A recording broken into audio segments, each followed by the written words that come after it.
Muy bien, muy buenas noches. Sean cada uno de ustedes bienvenidos a esta gran transmisión, ¿verdad? En las plataformas de YouTube de Conociendo la Verdad, Apologista Evangélico Barragán Salvador, Defiende tu Fe, canal oficial, y en todas las plataformas de YouTube o de Facebook o de otra red social donde será transmitido este debate sobre el milenio. Así es, el tema del debate el día de hoy es el milenio. Me presento, mi nombre es Joel Moody, transmitiendo en vivo y en directo desde la República de Perú. Así que estamos nuevamente en una transmisión, ¿verdad?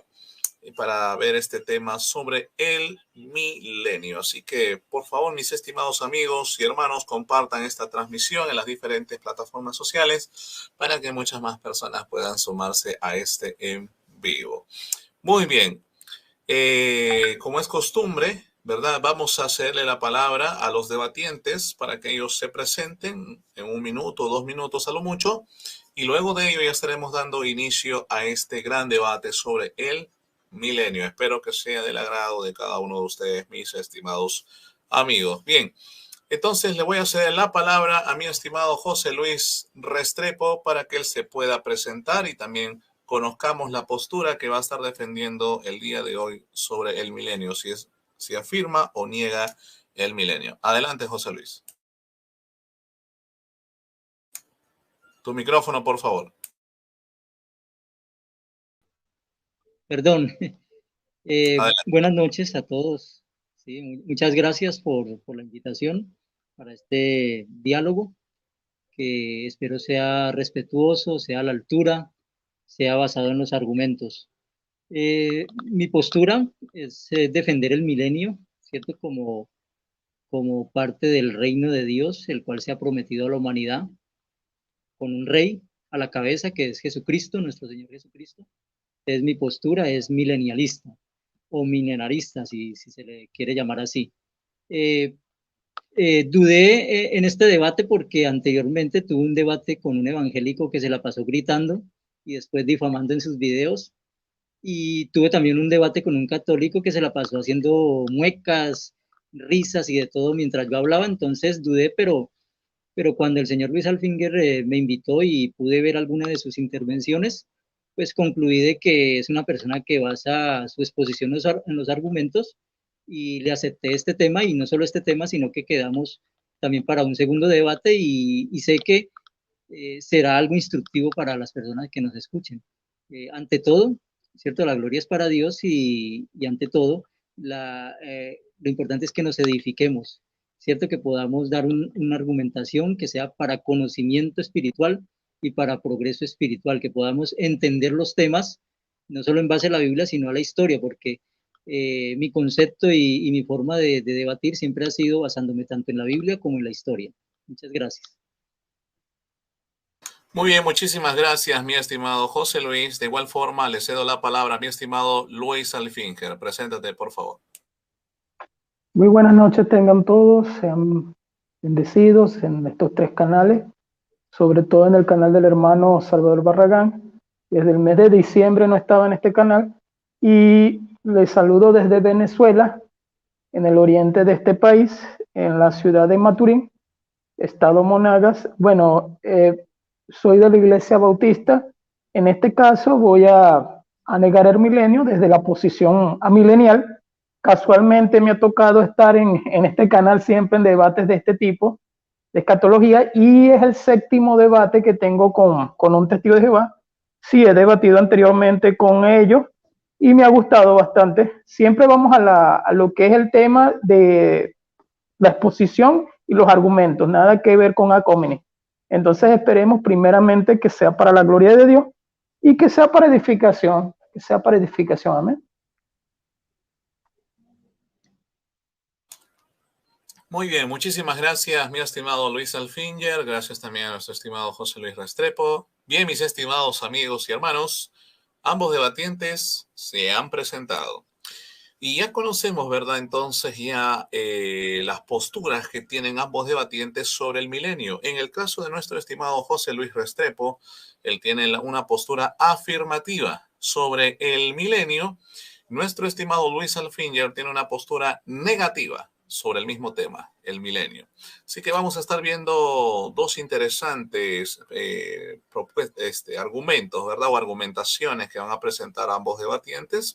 Y confío en que sea del agrado, ¿verdad?, de cada uno de los que veamos y presenciamos este debate, sea ahora mismo en vivo o retransmitido, ¿verdad?, o cuando lo vean por repetición. Así que sean todos bienvenidos a este gran debate sobre el milenio. Entonces, comenzamos ya de una vez entonces con el debate, mis estimados amigos. Le voy a ceder entonces la palabra a mi estimado José Luis Restrepo. Mi estimado, a partir de ahora usted tiene 15 minutos para exponer. Adelante. Muy bien, quiero empezar mi exposición diciendo de que es paradójico y tal vez irónico el que, digamos, a veces una doctrina que es específica en la Biblia, pues no se tenga como segura o no se crea en ella. En este caso estoy hablando del reino milenial, ¿cierto? Del milenio o los 1000 años de los que habla en especial el Apocalipsis capítulo 20. Mientras que por otro lado, y es ahí donde está la paradoja o donde está la ironía, a veces se defienden doctrinas que no están específicamente en la Biblia, como por ejemplo, hablemos de la Trinidad, ¿no? Donde ni la expresión ni el concepto como tal aparecen. Entonces, eso es curioso, ¿no? Es curioso que algo que es tan explícito no se crea y algo que no es tan explícito sí se crea. Pero entonces, vamos a hablar, el otro tema no es el tema, sino que el tema es el milenio, entonces vamos a hablar del milenio. En el capítulo 20 del Apocalipsis se reitera, digamos, en varias ocasiones el tema de los 1000 años como reinado, ¿cierto? El tema de donde se dice, vi unos tronos, dice el versículo 4, y hubo quienes se sentaron en ellos, y se les dio poder para juzgar. Y específicamente se dice que llegaron a reinar durante 1000 años. De hecho, el versículo 3 nos da una indicación de que esos 1000 años son literales al mencionar la expresión ho, kilioi, ete, que en griego sí, es los 1000 años. Ese artículo definido ho nos indica de que está hablando de 1000 años literalmente, de que no es simplemente un simbolismo. Ahora, de hecho, tenemos que pensar en esto. O sea, si estamos hablando de que hay unos tronos y unos escogidos se sientan a juzgar, y si dice que lo harán durante 1000 años, la conclusión lógica es que esos 1000 años sean 1000 años literales.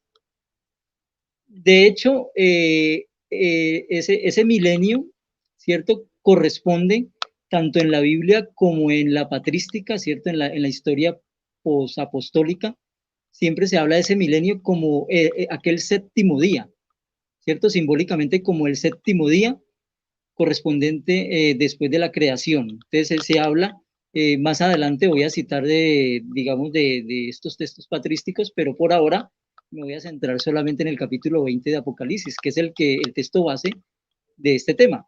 Entonces, 6 veces se mencionan los 1000 años en el Apocalipsis capítulo 20. No es un asunto simplemente somero ni de soslayo que se menciona, sino que se menciona de manera recurrente, reiterada, los 1000 años durante los cuales van a juzgar y van a reinar los santos. Y dice que reinarán con Cristo. Sabemos de que Cristo es el rey mayor, es el rey principal, es el rey del reino de Dios, pero junto a él habrán unos santos. El libro de Daniel los llama los santos del Supremo. Dice que estos santos del Supremo reinarán con Cristo o con el rey. Ahora, dice también que serán sacerdotes. Entonces, hay una, digamos, asignación para estas personas, no solo de reinar, sino de ejercer un sacerdocio. Entonces, cuando nosotros hablamos de estas características, digamos, de este trabajo espiritual que hacen estas personas, no podemos concluir de que ese milenio va a durar un día o va a durar solo unos cuantos años, no. Estamos hablando de un tiempo largo, un tiempo que tiene que abarcar, digamos, este tipo de asignación espiritual, que es la de reinar y la de ejercer juicio sobre la humanidad. De hecho, dice también el mismo Apocalipsis, ¿cierto? Porque en el Apocalipsis se mencionan sobre quiénes reinarán estos, porque obviamente no van a reinar sobre ellos mismos, sino que tienen que reinar sobre algún grupo. Ahora, ¿cuál es ese grupo sobre el cual reinan estos escogidos o estos santos? Bueno, voy a mencionar, voy a hacer un recorrido en varios textos del Apocalipsis de las llamadas naciones que se mencionan ahí. Cuando hablamos de naciones, hablamos de un grupo de personas, ¿cierto? Un grupo de personas grandes que pertenecen a tribus, que pertenecen a lenguajes y que pertenecen a la humanidad. Pero ahora, esas naciones, en el Apocalipsis 2:25, dice lo siguiente: al que venza y se mantenga en mis caminos hasta el fin, le daré autoridad sobre las naciones. Entonces, ahí vemos los dos grupos, ¿no? El que se le da autoridad, los que reinan, los que ejercen el reinado sobre las naciones. El otro grupo son las naciones. En Apocalipsis 7:9 se habla de la gran muchedumbre que nadie puede contar, que son de todas las naciones. Entonces, nuevamente ahí se habla de las naciones. En Apocalipsis 11:12 se dice que habla de un patio exterior que ha sido entregado a las naciones para que pisoteen la ciudad santa por 42 meses.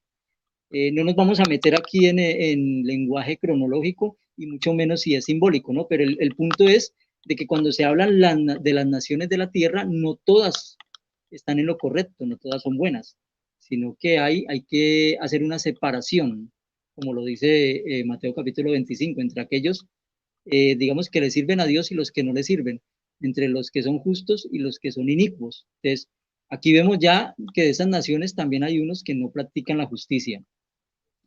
Pero seguimos el recorrido. En Apocalipsis 15:4 dice: todas las naciones vendrán ante ti y te adorarán.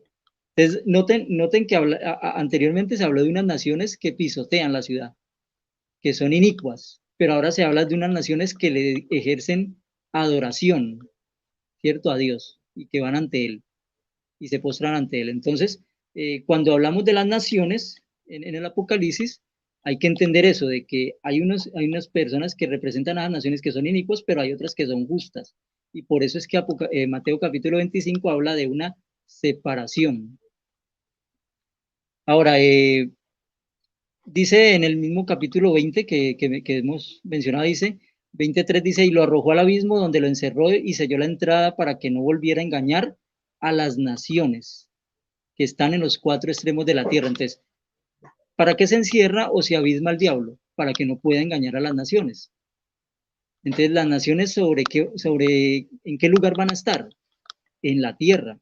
Entonces, Satanás es encerrado para que no pueda engañar a estas naciones. Entonces, seguimos.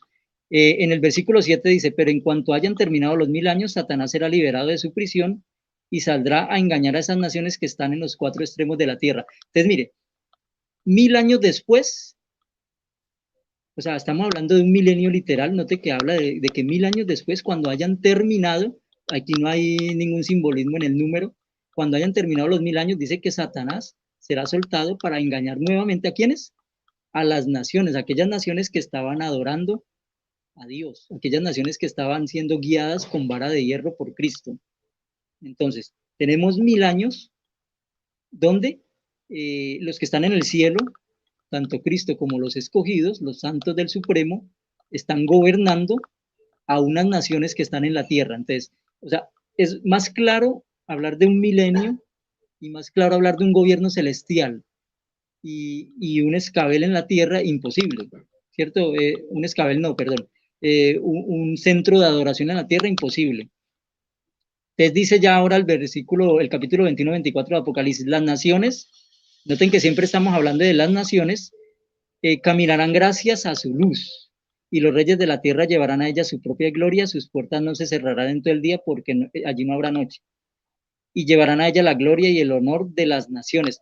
Las naciones no son eliminadas, o sea, aquí hablamos de las naciones que están representando a la humanidad, de los justos, porque ya los inicuos fueron eliminados, ¿cierto? Ya los inicuos fueron eliminados, ahora solo quedaron justos, porque ya Satanás fue destruido y ya todos los inicuos fueron destruidos. Entonces, estas naciones representan a toda esa humanidad justa que sigue en la tierra, sigue adorando a Dios y dice que sigue llevando la gloria a Dios. Y el Apocalipsis 22 dice, las hojas de los árboles eran para curar a las naciones. Entonces, las naciones, desde que empieza el milenio, están ahí en la tierra. Hasta que finaliza el milenio, están en la tierra. Y después del milenio, siguen en la tierra. Entonces, aquí hay mucha claridad en el Apocalipsis. No hay forma de llegar a un equívoco o a una errata en el tema. Es claro el tema. Entonces, es claro de que el reinado de Cristo de 1000 años, que cumple un propósito de limpiar a la humanidad, de llevarla a una restauración espiritual y una restauración física, está claro que es un milenio literal, es un reinado literal. De hecho, ese milenio no solo fue enseñado, digamos, por los apóstoles, no solo fue enseñado por el mismo apóstol Juan en el Apocalipsis, sino que fue enseñado después de la muerte de los apóstoles.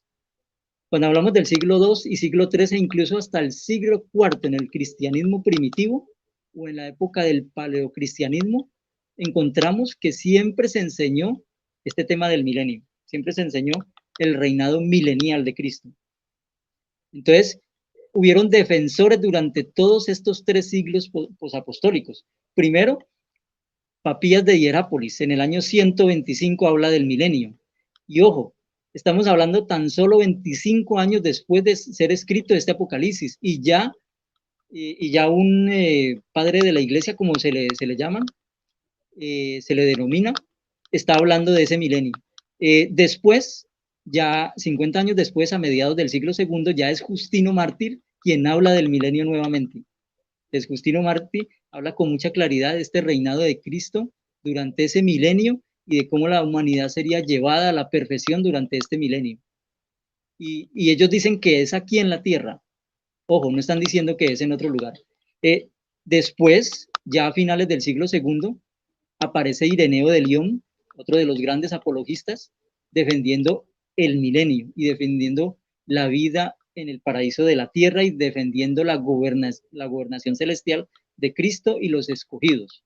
Entonces, ahí estamos claros de que en el siglo II hubieron grandes padres de la iglesia y apologistas que defendieron como ortodoxa esta enseñanza. Pero ahí no paró todo. En el siglo III, iniciando el siglo III, es Tertuliano quien defiende también la creencia milenial. Después es Hipólito. Y ya empezando el siglo IV encontramos a otro de los grandes escritores muy explícito en este tema, que es Lactancio.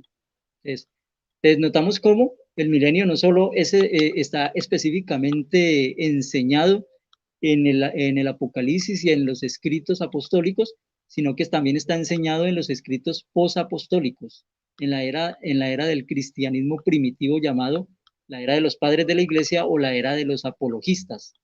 Ahora, yo no estoy diciendo de que los padres de la iglesia y los apologistas fueran infalibles y no se equivocaran en nada, pero aquí estamos hablando de una enseñanza que es uniforme, una enseñanza que es ortodoxa y enseñada por la iglesia cristiana primitiva. O sea, es una enseñanza recurrente, no es una enseñanza que a alguien le dio por enseñarle y listo, no.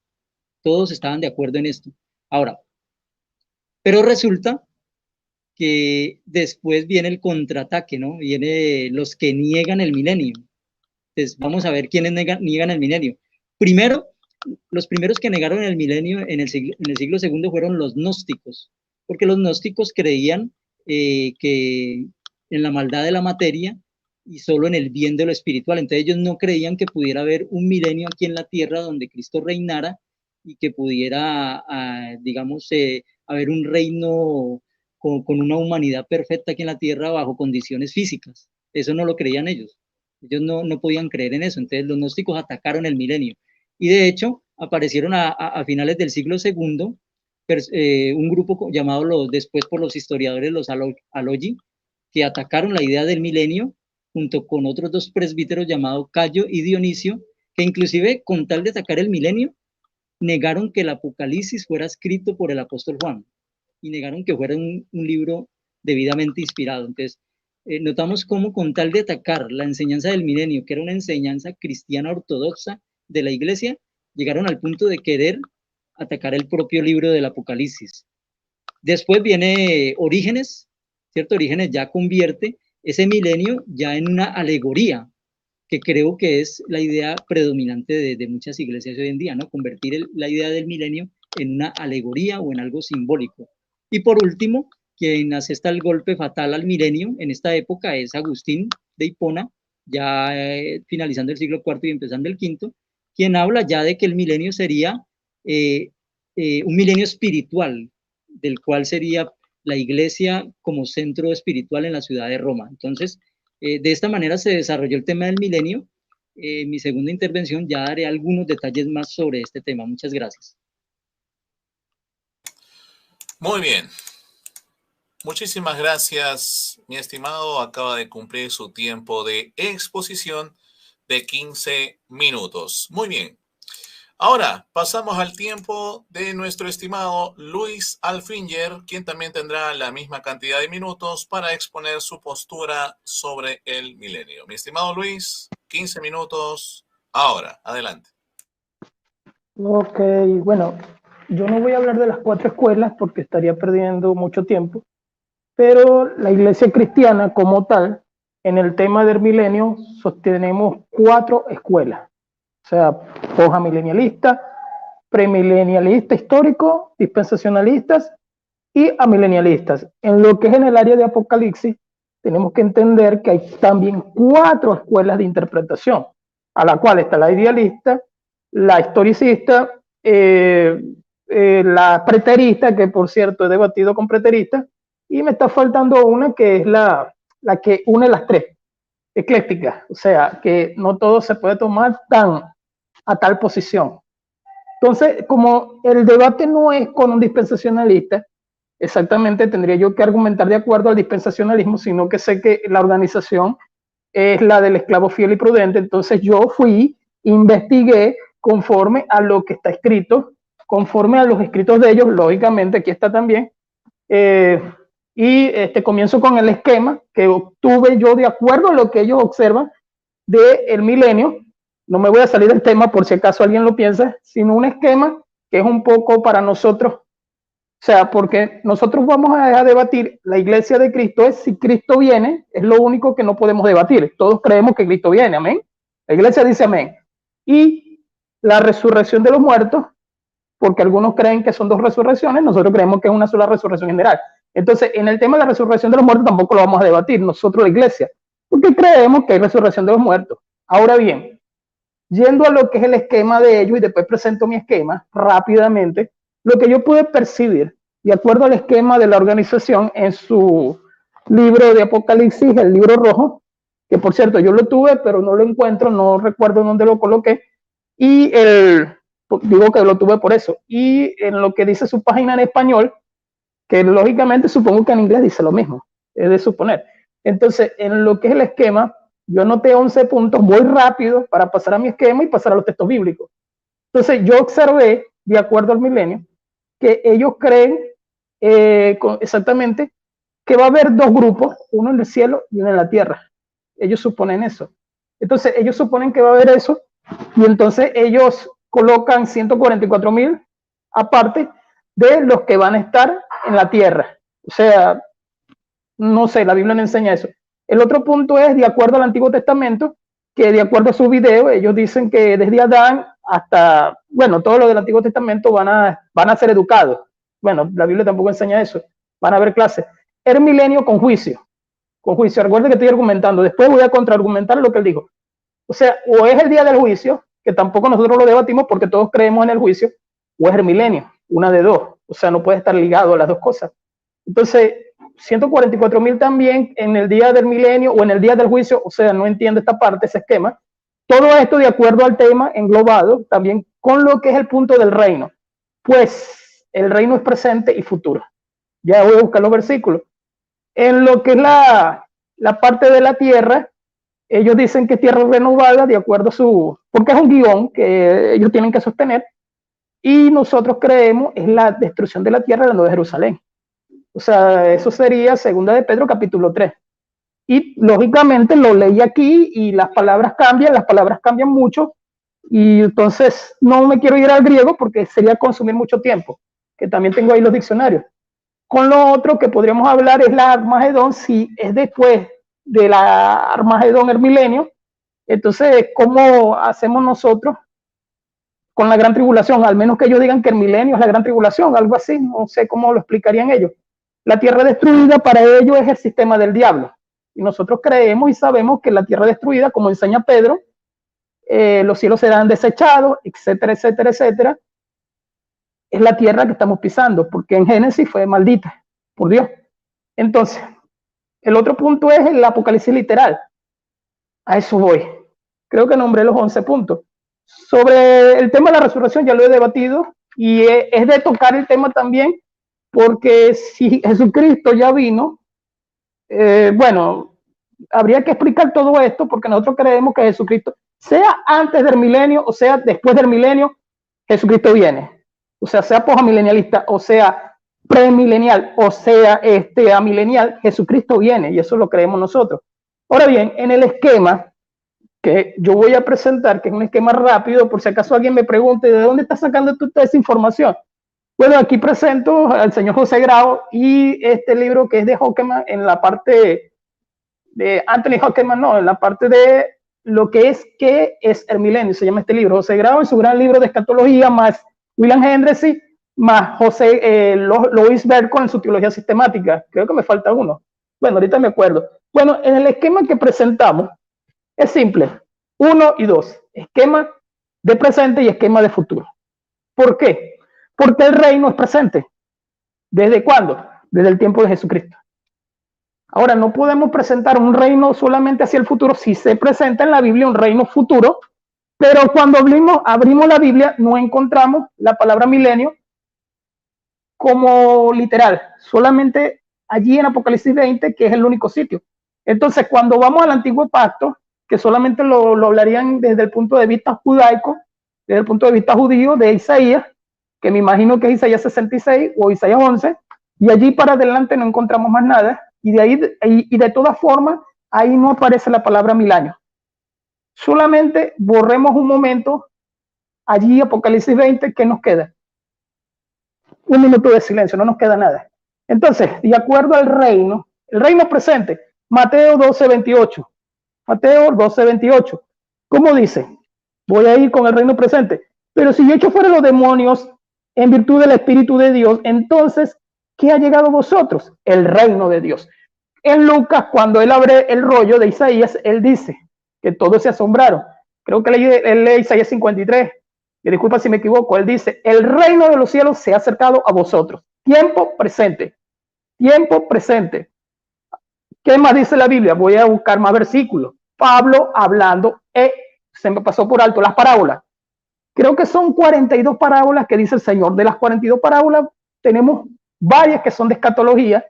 La parábola del reino, la parábola de la cizaña, la parábola de los talentos, la parábola de boda, la parábola de las vírgenes. ¿Por qué dije del reino? Porque todas dicen reino, reino. El reino de los cielos es semejante a, el reino de los cielos es semejante a. Ahora me dirán, está hablando del reino de los cielos de arriba, pero él lo presenta, es aquí, en comparación a las parábolas. O sea, lo está presentando aquí. Compara, hace una historia simbólica, metafórica de las parábolas, hablando del reino de los cielos.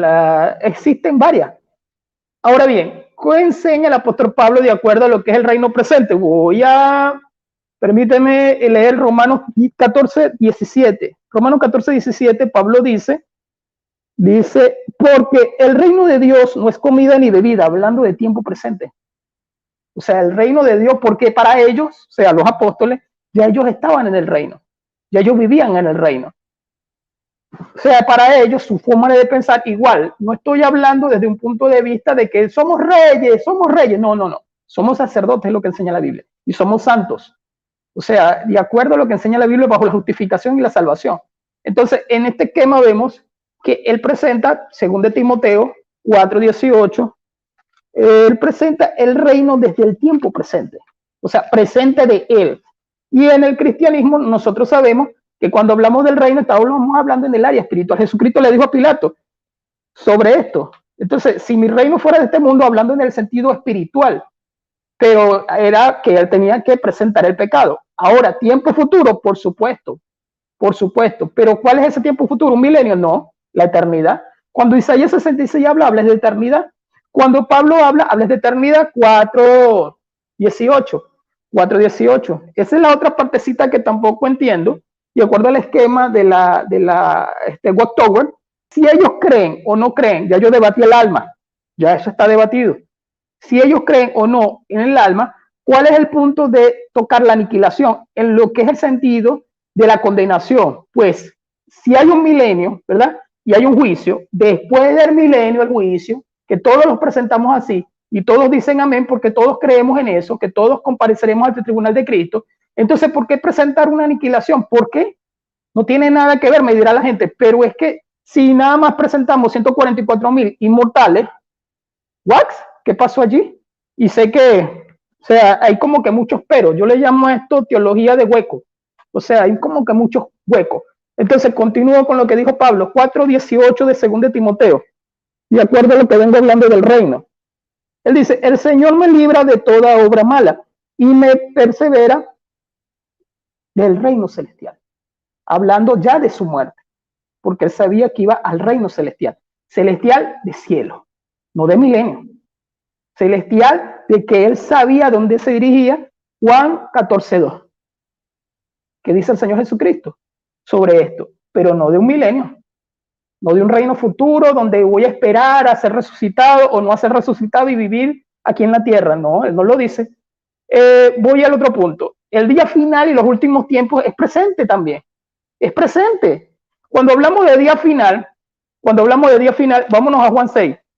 Cuando hablamos de día final. Hablando de día final, ¿qué dice Jesucristo? Nada más 3 versículos, 39, 6, 39, 40 y 44. Y esta es la voluntad del Padre que me envió, que todo el que me ha dado, que no pierda yo nada, sino que lo resucitaré en el día postrero. Día postrero. O sea, está hablando de un día postrero. Y yo no estoy queriendo decir que es un día de 24 horas, no exactamente, porque sabemos que los números, desde el punto de vista del modismo hebraico, los números tienen cada uno un significado. Eso se puede hablar con un judío y todos van a estar de acuerdo. El judío manejaba también eso y nosotros también lo manejamos. O sea, por ejemplo, el 3, por ejemplo, el 40, por ejemplo, el 12, todos tienen un significado. O sea, no es que estoy queriendo decir que no eran 12 apóstoles, no, sino el por qué está en la Biblia. Cada número. El número perfecto de Dios es 7, el número imperfecto es el 6, porque sabemos que está hablando del anticristo. Otro verso, el 40, dice, y esta es la voluntad del que me envió, que yo todo, volviendo a repetir lo mismo, pero aquí nombra algo, vida eterna. Vida eterna. No habla de milenio, el Señor. El Señor lo dice aquí en el 40, 6:40, que todo aquel que vea al Hijo y que cree en Él, tenga vida eterna. De una vez, tiempo presente, creyendo en Él, vida eterna. Tiempo presente, por si acaso. 44. Nadie puede venir a mí si el Padre que me envió no le atrae, y yo le resucitaré en el último día o día postrero. Tampoco hay milenio allí.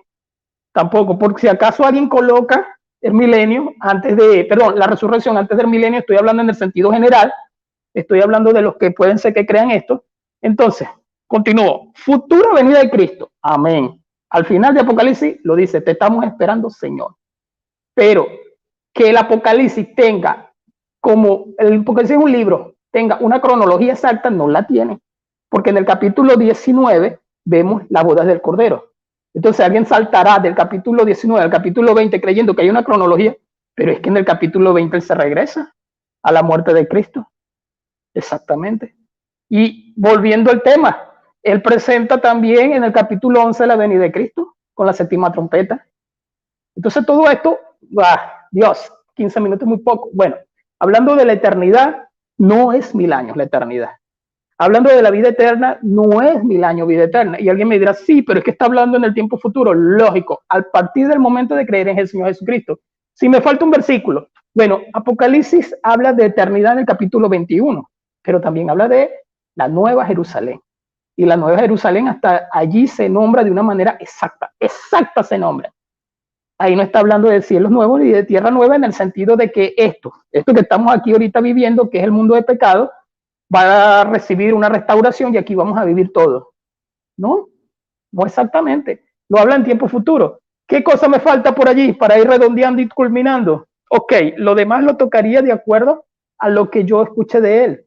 Pero en esto, concluyo con la conclusión que voy a dar en este minuto, en esto entonces tenemos en la calidad de un esquema que parece ser un esquema un poco, o sea, un poco fuera de lo que es la salvación, porque tenemos que hablar de los redimidos del capítulo 7, obligadamente, de Apocalipsis, de los redimidos.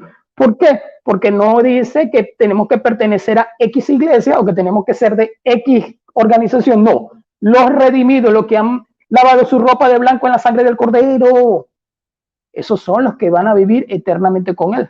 Entonces, de acuerdo a lo que enseña la Biblia, si no hay más texto de Apocalipsis capítulo 20 sobre el milenio, pues está listo. No hay más nada. Simplemente que tenemos que saber la interpretación y aprender a cómo interpretar Apocalipsis. Eso lo tocaría ahorita en la refutación, que noté todos los puntos que él me dijo. Entonces, culmino hasta ahí, mi hermano.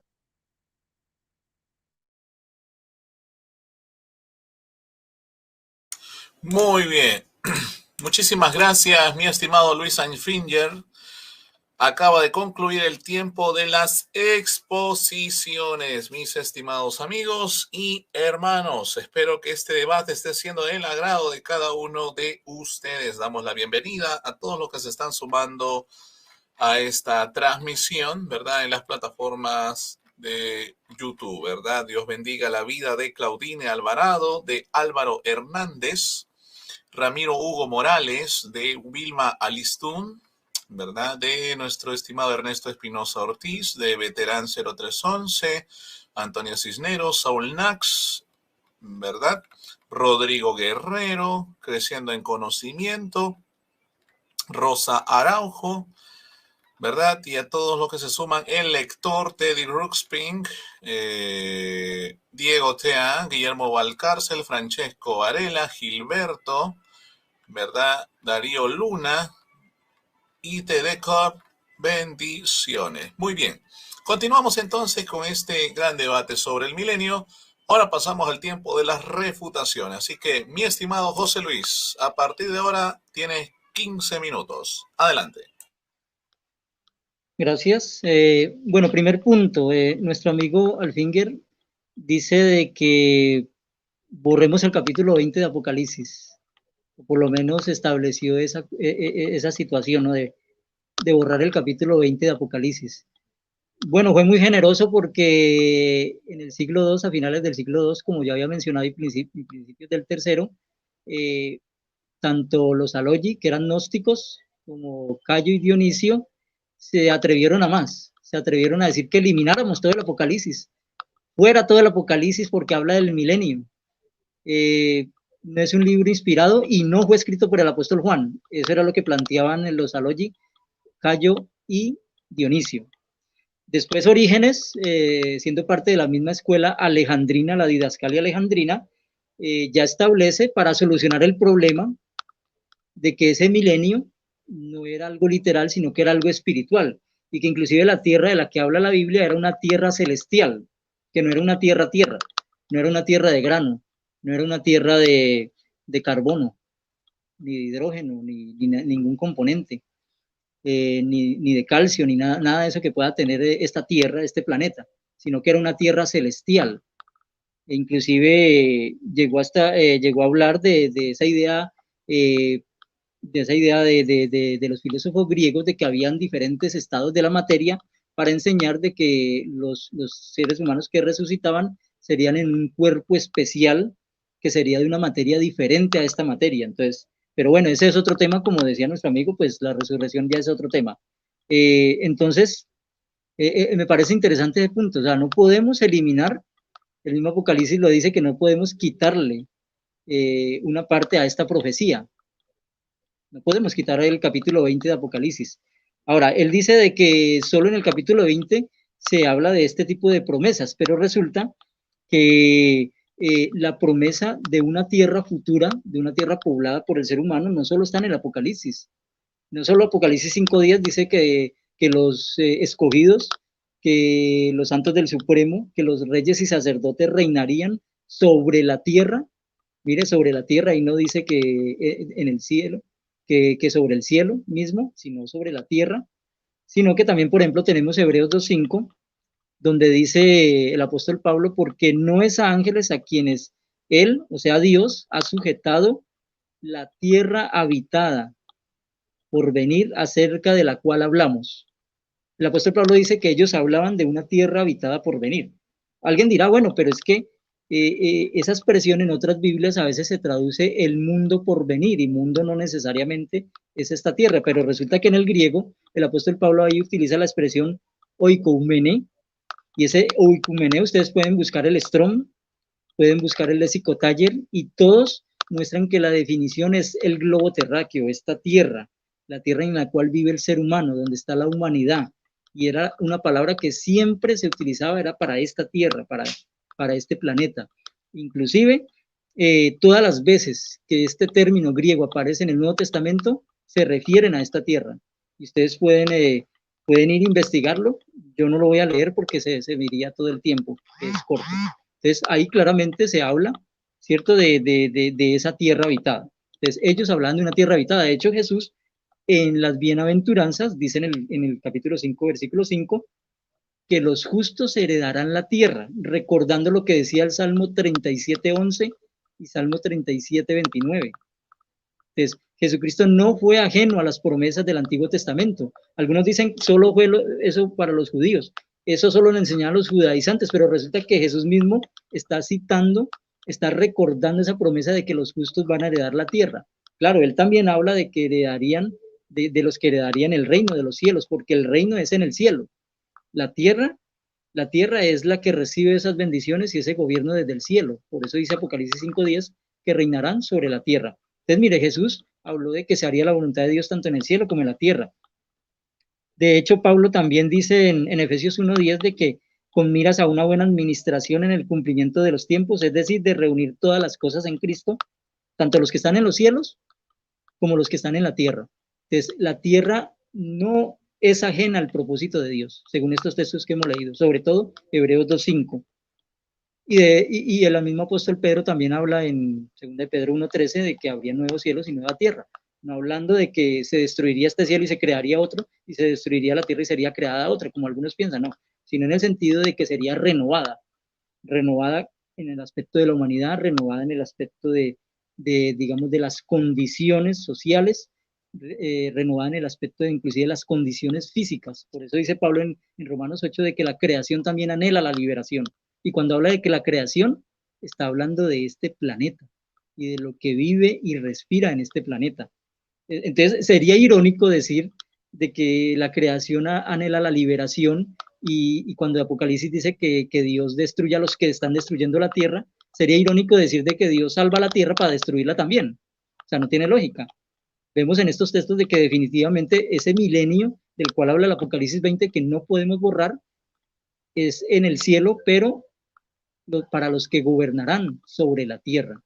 Entonces, tendríamos que cambiar totalmente el significado bíblico de la palabra tierra para poder llegar a la conclusión de que la tierra no va a existir en ese milenio. Y yo había mencionado una lista de textos donde habla de que las naciones estarían en la tierra, todo el milenio, todos los 1000 años, desde el principio hasta el final, estarían en la tierra. Entonces, no hay forma ahí de llegar a un extravío o a una equivocación. Bueno, hay algunos aspectos de pronto en las notas que tomé que de pronto nuestro amigo no entiende. Nosotros también hablamos del juicio. De hecho, cuando llega Armagedón, ¿cierto? Que es cuando Dios viene a destruir al ser humano que es inicuo, ahí ya empieza el juicio, cuando hay esa destrucción.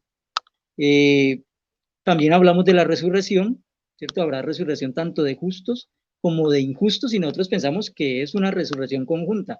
Resucitarán tanto los justos como los injustos. Nosotros no estamos negando eso. Ahora, la resurrección que sí es diferente y es especial es para aquellos que reinarán con Cristo en el cielo, puesto que dice el apóstol Pablo de que estos se encontrarán con él en el aire para irse a morar con él allá. De hecho, Jesús dijo, yo tengo muchas moradas para ustedes. Y otros textos hablan dice el apóstol Pablo, por ejemplo, en segunda carta a los Corintios, capítulo 5, de que él anhelaba dejar este cuerpo para irse a vivir con el Señor. Entonces, hay mucha claridad en ese aspecto. Y yo les decía ahora de que ese reino del milenio no solo fue enseñado por el apóstol Juan, el mismo Cristo, el apóstol Juan, el apóstol Pedro y el apóstol Pablo, sino que fue enseñado también por los cristianos más insignes que hacían parte de la ortodoxia cristiana del siglo II y III. Yo mencioné la lista de ellos. Y cuando uno investiga la patrística, yo personalmente he leído y estudiado los libros de la patrística cristiana de estos primeros siglos, porque a mí no me gusta simplemente sacar las conclusiones de una página católica o de una página protestante y mencionarlas, sino que a mí me gusta leer directamente estos escritos. Entonces, cuando uno lee estos escritos, uno se da cuenta de que ellos creían en ese reino milenial aquí en la tierra. Lo creía Papías, lo creía el mismo Justino. De hecho, voy a leer algo de lo que dijo Justino. ¿Cierto? Justino dice, yo por mi parte, como todos los cristianos perfectamente ortodoxos, no solo admitimos la futura resurrección de la carne, sino también 1000 años en Jerusalén reconstruida, adornada y engrandecida, como lo prometen Ezequiel, Isaías y los otros profetas. Isaías en efecto dijo acerca de este tiempo de 1000 años, porque habrá un cielo nuevo y una tierra nueva y no se acordarán de las cosas del pasado ni las volverán al corazón. Construirán casas y ellos mismos las habitarán, plantarán viñas y ellos mismos comerán sus frutos, pasarán juntos el lobo con el cordero, que no cometerán injusticia ni mancharán sobre la santa montaña, dice el Señor. Isaías 65. Entonces, yo me pregunto, ¿será posible que Justino esté hablando de un reino celestial cuando habla de condiciones terrestres? Perdone, todavía estoy en pantalla porque veo congelada la imagen. Sí, se te aprecia bien, mi estimado. Bueno, listo. Dice también Justino, además hubo entre nosotros un varón por nombre Juan, uno de los apóstoles de Cristo, el cual en el Apocalipsis que le fue hecho, profetizó que los que hubieran creído a nuestro Señor pasarán 1000 años en Jerusalén. Y ellos ubican esta Jerusalén aquí en la tierra. Ahora, el más importante defensor del milenio fue Ireneo de León a finales del siglo II. Entonces, es muy largo lo que dice, pero ustedes lo pueden consultar en el libro Adversus Aerenses, en el libro número 5, ¿cierto? De los capítulos 32 en adelante. Ireneo menciona todas estas promesas, ¿cierto? La de Jesús cuando dice que los mansos heredarán la tierra, la menciona. Dice, Dios prometió la herencia de la tierra a Abraham y a su descendencia, también dice. Dice, por eso el Señor decía, quien quiera dejar el campo o casa o parientes o hermanos o hijos, por mí recibirá 100 veces más en este mundo y en el futuro heredará vida eterna. ¿Qué significa 100 veces más en este mundo? Las comidas ofrecidas a los padres y a las cenas que tendrán una recompensa son aquellas que tendrán lugar en el reino, o sea, en el séptimo día, que fue santificado porque el Señor descansó de todas sus obras, es decir, el verdadero sábado de los justos, en el cual ya no llevará a cabo las obras de la tierra. Dice, también se cumple la bendición con la que Isaac predijo a Jacob, su hijo menor. Por consiguiente, dicha bendición sin duda alguna tiene cumplimiento en el tiempo del reino, cuando reinarán los justos, que resucitarán entre los muertos el día en que toda la creación renovada y liberada producirá todo tipo de manjares, el rocío del cielo y la fertilidad de la tierra. Ahí no está hablando del cielo. Y cita, pasará juntos el lobo y el cordero, Isaías 11. Ninguno causará ruina en mi santa montaña. Esto tendrá cumplimiento en todos los seres vivientes después de la resurrección de los justos, como hemos expuesto, porque Dios es rico en todas las cosas. Dice, y es necesario que una vez restaurada la creación en el plano original, todos los animales estén sujetos al hombre. Entonces, ¿cómo vamos a hablar de que el reino de 1000 años es en el cielo si aquí estos apologistas están citando los textos que hablan de que los animales también estarán sujetos al hombre? Si algunos pretenden entender estas frases solo con alegoría, dice Ireneo, no podrán siquiera ponerse de acuerdo entre sí. Y es lo que vemos, ¿no? Como algunos quieren alegorizar estas promesas, entonces no pueden ni siquiera ponerse de acuerdo y establecen 4 o 5 tipos de milenialismos o amilenialismos incluido. O sea, ¿por qué establecen tantos conceptos diferentes? Porque ni siquiera pueden, porque quieren alegorizar lo que es literal. Y sigue diciendo, las mismas expresiones sobre las que aleguen les convencerán porque que el impío sea exterminado para que no vea la gloria del Señor. Y cuando todo esto sucediere, Dios alejará a los hombres y los que queden se multiplicarán sobre la tierra. No dice sobre el cielo, dice sobre la tierra, los que quedan sobre la tierra. Dice, los justos reinarán sobre esta tierra, creciendo en la visión del Señor, acostumbrados a vivir en la gloria del Padre. Entonces, o sea, si Papías, Justino, Ireneo y Tertuliano, Lactancio, si todos estos cristianos Melitón de Sardes, todos estos cristianos posapostólicos, defendieron el milenio que fue escrito en el Apocalipsis por el apóstol Juan. De hecho, Policarpo también era mileniarista y se dice que era discípulo del apóstol Juan. Entonces, ¿cómo vamos a venir ahora a negar algo que es tan evidente a nivel bíblico y a nivel histórico? Para caer en la negación de los alogi, los gnósticos, que no creían en la materia ni en una tierra material para el futuro. ¿Cómo vamos a caer en la defensa de lo que decía Orígenes con su escuela alegórica y neoplatónica, porque eso fue lo que hizo Orígenes, neoplatonizar el cristianismo? ¿Y cómo vamos a creer en lo que dijo Agustín, que primero fue mileniarista, ¿no? En los primeros sermones, en el sermón 259 y 260, él defiende el milenarismo, pero después se tuerce y ya convierte ese milenarismo en algo espiritual. Dice que es la iglesia que en ese momento, de manera espiritual, así era el milenio. Entonces, se parece mucho a lo que nuestro amigo Alfinger establece, ¿no? De que no es un milenio para el futuro, sino que es una cosa espiritual que se lleva dentro o que está dentro de la iglesia en estos mismos tiempos, del mismo tiempo de Cristo. Ahora, Ireneo a continuación es mucho más explícito, pero no me alcanza el tiempo para leer todo lo que él dice cuando habla de los que se quedarán en la tierra, donde habrán príncipes, y los que irán al cielo, que serán los escogidos, como dice Daniel, los santos del Supremo, los que gobernarán con Cristo. Y la Biblia también da el número de los que van a gobernar con Cristo en el Apocalipsis 14, que son 144,000. Pero bueno, ya si ese número es literal o no, es otro tema. Entonces mi postura no se basa en lo que diga la Watchtower, ¿no? Mi postura se basa en lo que dijeron Jesús, los apóstoles y el apóstol Juan en el Apocalipsis, y lo que dijeron inclusive los escritos posapostólicos del siglo II y III. Entonces, ¿cómo vamos a venir a decir de que la Watchtower se inventó el milenio y se inventó la vida en la tierra futura cuando era una creencia que hacía parte de los primeros 3 siglos del cristianismo? Es imposible negar esto, imposible borrar el capítulo 20 del Apocalipsis. Gracias. Muy bien, mi estimado, muchísimas gracias por tu tiempo de exposición, perdón, de refutación, ya que constó de 15 minutos. Bueno, el mismo tiempo lo va a tener nuestro estimado Luis Alfinger, ¿verdad? Para su refutación. Así que a partir de ahora, 15 minutos, Luis, adelante. Ok, me encanta, bastante bíblico. Sí, así es que, mira, voy a decir las falacias que él dice. Eso es una falacia de Apocalipsis 20, es una falacia espantapájaro. Yo nunca dije que había que borrarlo. O sea, yo estoy diciendo, fuera de Apocalipsis 20, desechemos por nada más un pensamiento. ¿Dónde más está el milenio? 1 minuto de silencio. No lo borre, es simbólico, tranquilo.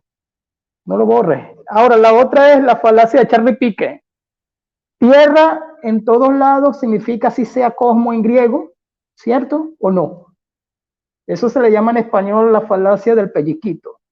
O sea, tomemos la palabra etnia, ¿en dónde? Apocalipsis capítulo 5, versículo 3, ¿seguro? Mira, dice, versículo 3, sí, ninguno ni en el cielo ni en la tierra, ¿verdad? ¿De qué está hablando? De los sellos, ¿verdad? Del libro que se iba abriendo el capítulo 6. Ahí no está hablando de este tema. Entonces, ¿por qué digo del pellizquito? Yo te voy a nada más, y después voy para Orígenes y para Agustín. Yo te voy a nada más a leer esto. Nada más, esto es Biblia, nada más. Segundo de Pedro 3:12. No existe lo que estamos diciendo. Bueno, mira, aguardando y apresurándose a la venida de Dios. Voy a leerlo lento. El cual los cielos encendiéndose serán desechados y los elementos siendo quemados se fundirán. Nada más un versículo. Entonces, yo no estoy inventando, está en la Biblia. Ok, voy poco a poco. Voy poco a poco con lo... ¿Sabes que existían 2 escuelas? Si tú vas a nombrar a toda la escuela, que era literal, magnífico, está bien. Pero yo creo que Tertuliano sí era montañista. Y yo creo que la idea del milenio viene de los judíos. ¿Por qué? Porque tú citas a Justino, y Justino precisamente habla de un milenio en Jerusalén. ¿What? Y también citas a otros que creían en un milenio en Roma. O sea, acomodando que los literales creían porque estaba la escuela Alejandría y la escuela de Antioquía, ¿verdad? Ahora, yo te voy a nombrar nada más y nada menos que Agustín de Hipona. O sea, cuando nombro a Agustín de Hipona es como nombrar a los Yankees, o nombrar al Real Madrid, pues, aunque yo soy de Barcelona. Vamos a nombrar a Orígenes. Orígenes nada más falla, es en lo que tú dijiste, que yo no creo en que ellos tenían una perfección, no lo creo, porque Orígenes fue declarado hereje por el universalismo, pero fue muy respetado en su tiempo, bastante respetado, casi al nivel de Agustín de Hipona. Ahora, tú me nombras todos estos que son literales, pero yo puedo nombrar los que son alegóricos. Nada más tengo dos, ok, pero es que con esos dos me sobra. O sea, Agustín de Hipona los tumba todos. Y Agustín de Hipona pasa con esta idea a los tiempos del siglo XVI, a la Reforma, porque el tiempo de la Reforma no se debatía este tema, todos creían en lo mismo. O sea, en el tiempo de la Reforma este tema se viene a debatir en el siglo XIX. Solamente el tema del milenio siempre se ha debatido, pero vuelvo y repito, no con este enfoque, sino de que se puede colocar como los premileniales o los amileniales. Más nada, los posamileniales nacen en el siglo XVIII y los dispensacionalistas en el siglo XIX. Ahora, ustedes caen en la escuela premilenial, está bien, pero no como al estilo premilenial, porque ustedes, vuelvo y repito, un reino para el cielo y otro para la tierra. No, porque yo te nombré los versículos y yo puedo buscar los versículos de las parábolas de las vírgenes donde está hablando del tiempo presente de el Señor Jesús. Entonces sí hay un reino presente, no exclusivamente futuro de 1000 años. O sea, yo puedo nombrar las parábolas de las vírgenes, las parábolas de los talentos, las parábolas de, se me olvidó una, pero es que la tengo en la mente. Todas esas parábolas. ¿Qué hay de Apocalipsis capítulo 20? No puedes tomar absolutamente todo general, porque, literal. ¿Por qué? Porque entonces yo estoy creyendo que el diablo va hacia atado con una anticizalla y que la cadena del diablo es como la cadena del Titanic, o sea, la que se hundió, pues, la que cayó por allá. Si yo agarro literal todo el Apocalipsis 20, es que hay que saber cómo interpretarlo. Entonces, si no tienes ningún solo versículo de 1000 años, no tienes nada. Solamente un capítulo donde no puedes tomar allí todo literal. Tenemos los tronos. Sí, yo estoy sentado en un trono, en mi trono donde siempre debato, pero los tronos también representan, según la dialéctica según las figuras retóricas, representa autoridad. ¿Hay figuras retóricas? Sí, la tierra es metonimia. Cuando dice, la tierra dijo, la tierra clama, está clamando la tierra que yo estoy pisando. Es una metonimia. Hay que saber la figura retórica. El diccionario de Bullinger se llama. Habla de todo esto. Bueno, ya dicho todo esto, vamos a ver entonces, analizar un poquito, ¿verdad? Los tronos, y yo estoy de acuerdo. Sí, se hablaba de un reposo de Hebreos capítulo 4. Ese reposo no es de 1000 años, al menos que seamos adventistas del séptimo día, que ellos predican eso. Pero ahí se cree que sí que hay un reposo espiritual del tiempo presente y también un reposo eterno. De eso es lo que viene hablando. El gnosticismo exactamente no es que estaba negando o creyendo o no, porque ya para el siglo II o siglo III, porque el gnosticismo nace ya desde el siglo I, el gnosticismo no era que lo estaba negando, porque el gnosticismo en realidad es un movimiento que nunca tuvo nada bueno, nunca tuvo nada bueno. Entonces, vamos a ver, vamos ahora sí. Apocalipsis 22, cuando tú dices curar naciones, un momento, pero es que si vamos al enfoque del esquema, tiempo desde la venida del Señor Jesucristo, tiempo voy a Tesalonicenses, ahí no está hablando exclusivamente de 144, ¿por qué te lo digo? Mira, porque el Señor mismo con voz de mando, con trompeta de Dios, algunos dirán, está hablando del arrebatamiento. Yo estoy de acuerdo, pero es la resurrección general de los muertos, el arrebatamiento. No me voy a ir al griego de la parusia, porque yo sé que para ustedes la palabra parusia no es venida corporal del cuerpo de Cristo. No. O sea, ustedes creen que la palabra parusia es simplemente presencia. Pero aquí aparece una palabra en el versículo 17 que es dándole la bienvenida al Señor, que se utiliza, si no me equivoco, para cuando ellos llegaban a un sitio, o sea, los reyes. La palabra ahí utilizada es aparentesis, ¿verdad? Era cuando le dan la bienvenida. Entonces en el versículo 17 dice, Luego nosotros, lo que vivimos, lo que hayamos quedado, seremos arrebatados juntamente con ellos, pero es que está hablando en general, de los muertos, de los que han muerto y de los que estamos vivos.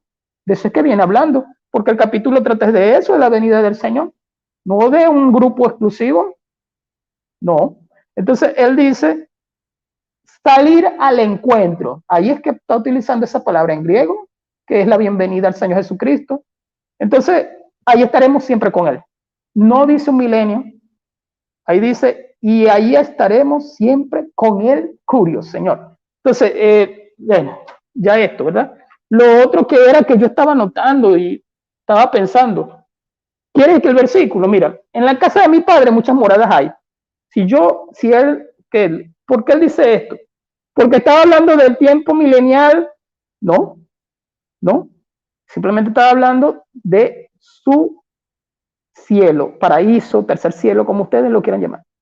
O sea, en Hebreos capítulo 12 también lo dice que no nos hemos acercado a lo que se podía palpar, sino a la nueva Jerusalén.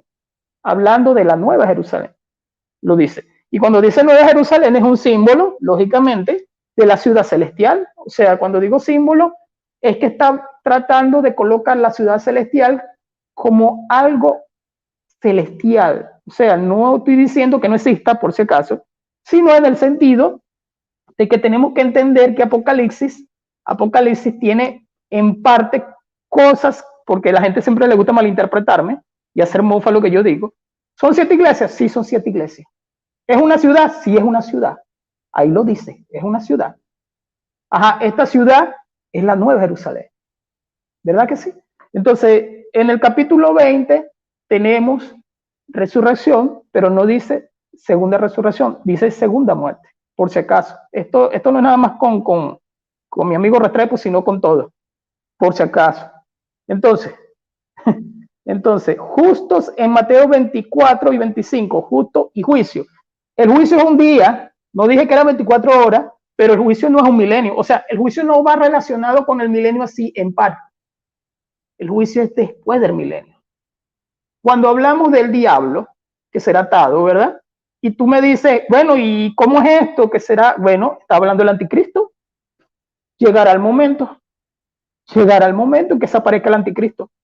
No me miren feo, dispensacionalistas. Yo creo en todo eso. Entonces, verso 3, reinar, ya estamos reinando. Ya lo dije en los versículos. ¿Qué versículo te dije? Además, te dije Mateo 12, 28, por si acaso. Te dije que Pablo lo estaba diciendo en Romanos capítulo 14. Te dije 2 Timoteo 4, 18. Iba a anotar bastante versículos, pero para leerlo es fuerte. Vida eterna, Mateo 25, 46. Unos para vida eterna, hablando ya del juicio, porque estamos hablando del juicio. Y otros para condenación. Eterna. Entonces, Marcos 16, 30. 1 Corintios capítulo 15, ¿verdad? Ahí hay un versículo que es clave también, porque la séptima trompeta es la séptima trompeta. Entonces, cuando habla de la venida de Cristo en el capítulo 11, de la séptima trompeta, me está hablando en 1 Corintios capítulo 15 de la séptima trompeta. Y Pablo en 1 de Tesalonicenses capítulo 4 dice, y se tocará la trompeta. ¿Cuál? La de su venida. ¿Dónde quedó el milenio? Bueno, yo me hago silencio para razonar, porque en eso tratamos de razonar.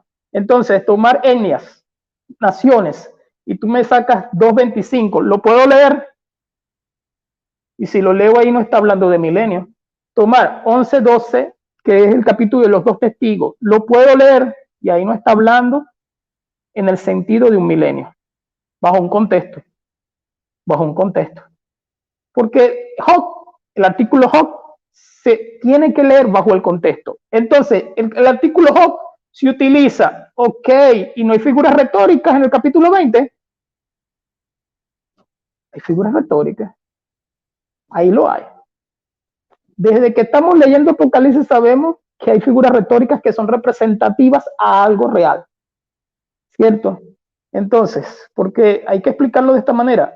Autoridad sobre las naciones. ¿En qué sentido lo está diciendo? Porque está citando un salmo sobre la tierra.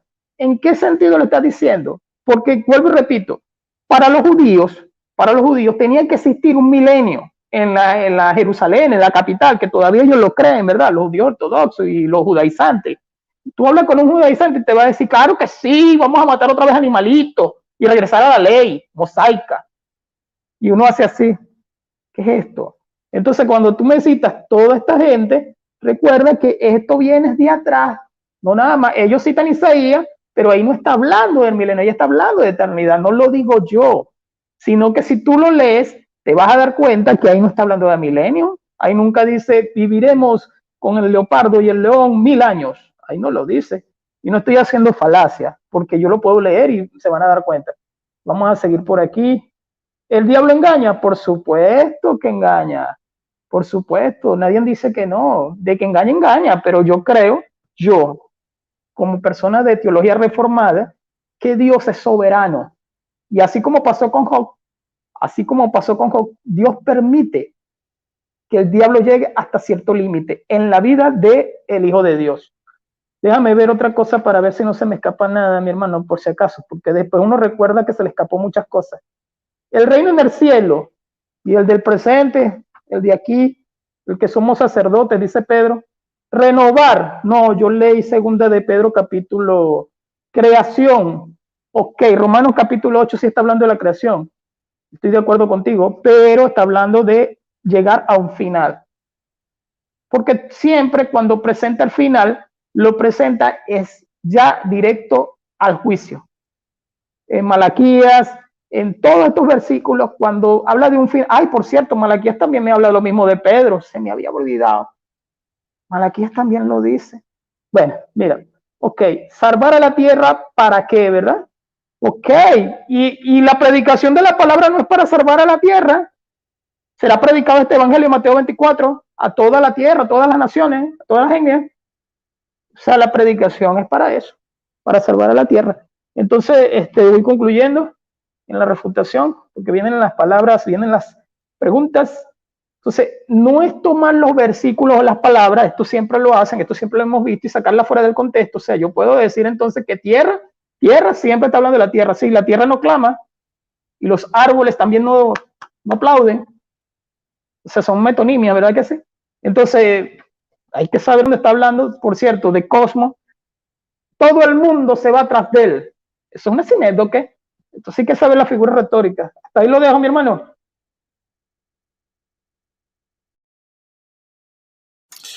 Muy bien. Tiempo cumplido, mi estimado Luis Alfinger, ¿verdad? Acaba de concluir este tiempo de refutación. Muy bien. Ahora vamos a pasar. A ver, permítanme un momento, por favor. Muy bien, están haciendo ahí, están aplaudiendo ahí los perritos, ¿verdad? Bueno, no nos distraigamos entonces. Bien, vamos a pasar al bloque de las preguntas y respuestas, mis estimados amigos y hermanos, ¿verdad? Van a ser 3 preguntas por parte de cada debatiente, ¿verdad? Tendrán 1 minuto para formular su pregunta, el oponente en debate tendrá 3 minutos para responderlo y el que planteó la pregunta tendrá 2 minutos para replicar a la respuesta dada a su pregunta, ¿verdad? Comenzamos entonces rápidamente, mi estimado José Luis, 1 minuto para formular tu primera pregunta. Adelante. Bueno, mi pregunta es muy sencilla, ¿no? ¿Dónde estarán las naciones mencionadas al principio y al final del Apocalipsis? ¿En qué lugar estarán esas naciones? Muy bien. Muchísimas gracias por tu pregunta, mi estimado José Luis. Luis, tienes 3 minutos para responder. Adelante. Dame un momento, mi hermano, que el celular se me está descargando. Dame un momentico, por favor. Ya va. Esperamos entonces. Muy bien. Y me emociona esto. Ahora sí, dale, dame tiempo. 3 minutos, adelante. Depende el versículo con su contexto. Ahora, si me preguntas un capítulo, yo lo voy a leer, lógicamente. Si tú me estás hablando, por ejemplo, de naciones dependiendo, vamos a colocar, son 7 iglesias que estaban en Turquía, ¿verdad? Entonces todo va a depender de lo que él venga hablando, si él está hablando en un futuro o si le está hablando en el tiempo presente. Juan, capítulo 4, se traslada a la visión con la puerta abierta en el cielo. Entonces, cuando ella habla de naciones, puede ser que esté hablando de tiempo presente, como puede estar del tiempo presente de ellos. Y para mí Apocalipsis no se escribe en el año 90, pero eso es otro tema. Entonces, todo depende en dónde esté la nación, la palabra nación en el versículo de Apocalipsis. Todo va a depender. Ahora, si tú me dices en el contexto de un capítulo que está hablando ya a nivel de futuro, como en el capítulo 21 o 22, o sea, yo te tendría que decir que está hablando en el contexto de futuro. Esa es la respuesta, mi hermano. Muy bien. Muchísimas gracias, Luis, por tu respuesta. José Luis, tienes 2 minutos para replicar. Adelante. Gracias. Estamos siendo rápidos y furiosos con la pregunta y también con la respuesta. Pero bueno, la idea es que estamos siendo claros y el público se puede beneficiar de esa claridad. Bueno, entonces quiero poner en contexto, como dice nuestro amigo, los textos que hablan de las naciones. Apocalipsis 2:25, al que vence y se mantenga mis caminos hasta el fin, le daré autoridad sobre las naciones. Le daré autoridad sobre las naciones, ¿no? Recordemos que el Apocalipsis habla de tiempo futuro. Es una visión para el futuro. Dice el 12:5 de Apocalipsis, ella dio a luz un hijo, un varón que pastoreará a todas las naciones con vara de hierro. Entonces, pastoreará a todas las naciones. O sea, no podemos pensar de que esto se esté cumpliendo ya, de que Jesucristo esté pastoreando a Rusia, o que esté pastoreando a Ucrania, o que esté pastoreando a la Alemania nazi, o que esté pastoreando a la China de Mao Zedong. O sea, ¿cómo es posible que digamos que esto tiene un cumplimiento desde la época de Jesús, que ya eso se cumplió si estamos hablando del futuro? Es en el futuro donde estarán estas naciones en la tierra y se les dará un pastoreo de parte de Cristo, que es el Rey, y de parte de los escogidos. O sea, serán juzgadas y ejercerán un sacerdocio sobre esta tierra. Bueno, seguimos. Todas las naciones vendrán ante ti y te adorarán. Entonces, para que esto se cumpla, tiene que haber una humanidad ya depurada, ¿cierto? Tiene que haber sido eliminada la iniquidad. Tiene que haberse cumplido lo que dijo Daniel 2:44, donde dice que el reino de Cristo vendría y destruiría todos los demás reinos, los demás gobiernos de la humanidad. O sea, eso no me lo estoy inventando yo, ni se lo inventa la Westover. Eso lo dice la propia Biblia. Esto es para el futuro. Seguimos, el 23. Y lo arrojó al abismo donde lo encerró y selló la entrada para que no volviera a engañar a las naciones hasta que se terminara los 1000 años. Nuevamente es un cumplimiento futuro. No podemos decir que los 1000 años, el milenio ya empezó, porque Satanás no ha sido encerrado ni abismado. Esto es para el futuro. Tiempo. Listo. Tiempo cumplido. Bien, muchísimas gracias, mi estimado José Luis. Muy bien. Ahora pasamos a la primera pregunta por parte de nuestro estimado Luis. 1 minuto, adelante. Mira, Joel, me hiciste recordar a otros apologistas. Me quitaste 11 segundos. Vamos a la pregunta mejor. Bueno, quiero que vaya a 2 de Pedro 3:12, bajo su contexto, y me dé su interpretación, el por qué de estos textos lo tienen que alegorizar ustedes. Muy bien. José Luis, tienes 3 minutos para responder. Adelante. Perdón, el texto es 2 de Pedro 3:12, ¿cierto? Sí, 2 de Pedro, perdón, estaba en primera, me equivoqué. 2 de Pedro 3:12, esperando y teniendo muy presente la presencia del día, por el cual los cielos estando encendidos serán disueltos y los elementos estando intensamente calientes se derretirán. Bueno, nuevamente aquí hay que tener en cuenta el contexto. Cuando nosotros analizamos el capítulo entero, nos damos cuenta de que el apóstol Pedro está estableciendo un símil, una comparación de lo que pasará en el tiempo futuro con lo que pasó en el tiempo pasado, específicamente en el diluvio. Entonces, el apóstol Pedro dice que tal como esta tierra está reservada para fuego, también la tierra pasada fue reservada para agua, para ser anegada en agua, y habló de la tierra de la época del diluvio. Entonces, si hay una símil, estamos hablando de que lo que Dios se propone destruir no es el planeta como tal, porque no lo destruyó en la época del diluvio, entonces tampoco lo destruirá en el futuro. No, la símil quiere establecer de que habrá un juicio de parte de Dios. En el pasado fue por agua, en el futuro es por fuego. De que se destruirá a la humanidad que practica la iniquidad y la maldad. Pasó en el tiempo del diluvio, pasará en el tiempo futuro. Ya en el tiempo del diluvio Dios preservó no solo el planeta, sino que preservó parte de la humanidad, la representación justa de la humanidad, y preservó los animales. y las plantas, una parte por lo menos, ¿no? Por lo menos. Entonces lo mismo pasará en el futuro. Pedro está estableciendo un símil, una comparación. Entonces esta tierra está reservada para fuego, pero no es que el planeta vaya a ser destruido como tal, sino lo que representa el planeta, lo que representa la tierra, que es la humanidad, y en especial la humanidad anicua. Porque como yo mencionaba, es que yo recalco mucho los textos que hablan en Apocalipsis sobre las naciones, porque vemos que las naciones continuarán durante todos los 1000 años existiendo, no serán destruidas. Entonces, si hay naciones que continuarán existiendo, si Apocalipsis 5:10 nos dice que reinarán sobre la tierra, entonces también la tierra va a continuar existiendo. Y claramente hay textos donde la tierra se simboliza, pero hay textos donde es evidentemente claro, perdone la redundancia, de que se refiere a este planeta y que se refiere a lo que la puebla y a lo que la habita. Y como yo mencionaba, los apologistas mencionan muy claramente los textos del Antiguo Testamento, donde se habla de los animales que convivirán, se habla de construir la casa, se habla de cultivar y todo eso. Entonces, cuando reunimos todos esos elementos, nos damos cuenta que de lo que el apóstol Pedro está hablando, cuando dice nuevos cielos y nueva tierra, no es que va a ser destruido el planeta, sino de que va a ser pasado por fuego, en el sentido de que Dios va a establecer un juicio sobre la humanidad y sobre las obras inicuas, de hecho, se habla de que son las obras inicuas las que serán desechadas. Listo. Muy bien. Muchísimas gracias, mi estimado, por tu respuesta. Mi estimado Luis Alfinger, 2 minutos para replicar. Adelante. Ok, vamos a leer el contexto. Vamos a leer el contexto. Este versículo me lo sé. El Señor no retarda su promesa según alguno la tiene por tardanza, sino que es paciente para con vosotros, no queriendo que ninguno perezca, sino que todos procedan al arrepentimiento. Viene hablando de comparaciones, pero, y símil es otra cosa, por cierto. Símil es cuando, por ejemplo, en Cantares, ok, ya eso es otra cosa. Esa es una figura retórica de acuerdo a las palabras. Pero el día del Señor vendrá como ladrón en la noche, haciendo lo mismo que él nombra en los evangelios. O sea, que el ladrón no avisa cuando va a robar. Haciendo esto sí es una comparación.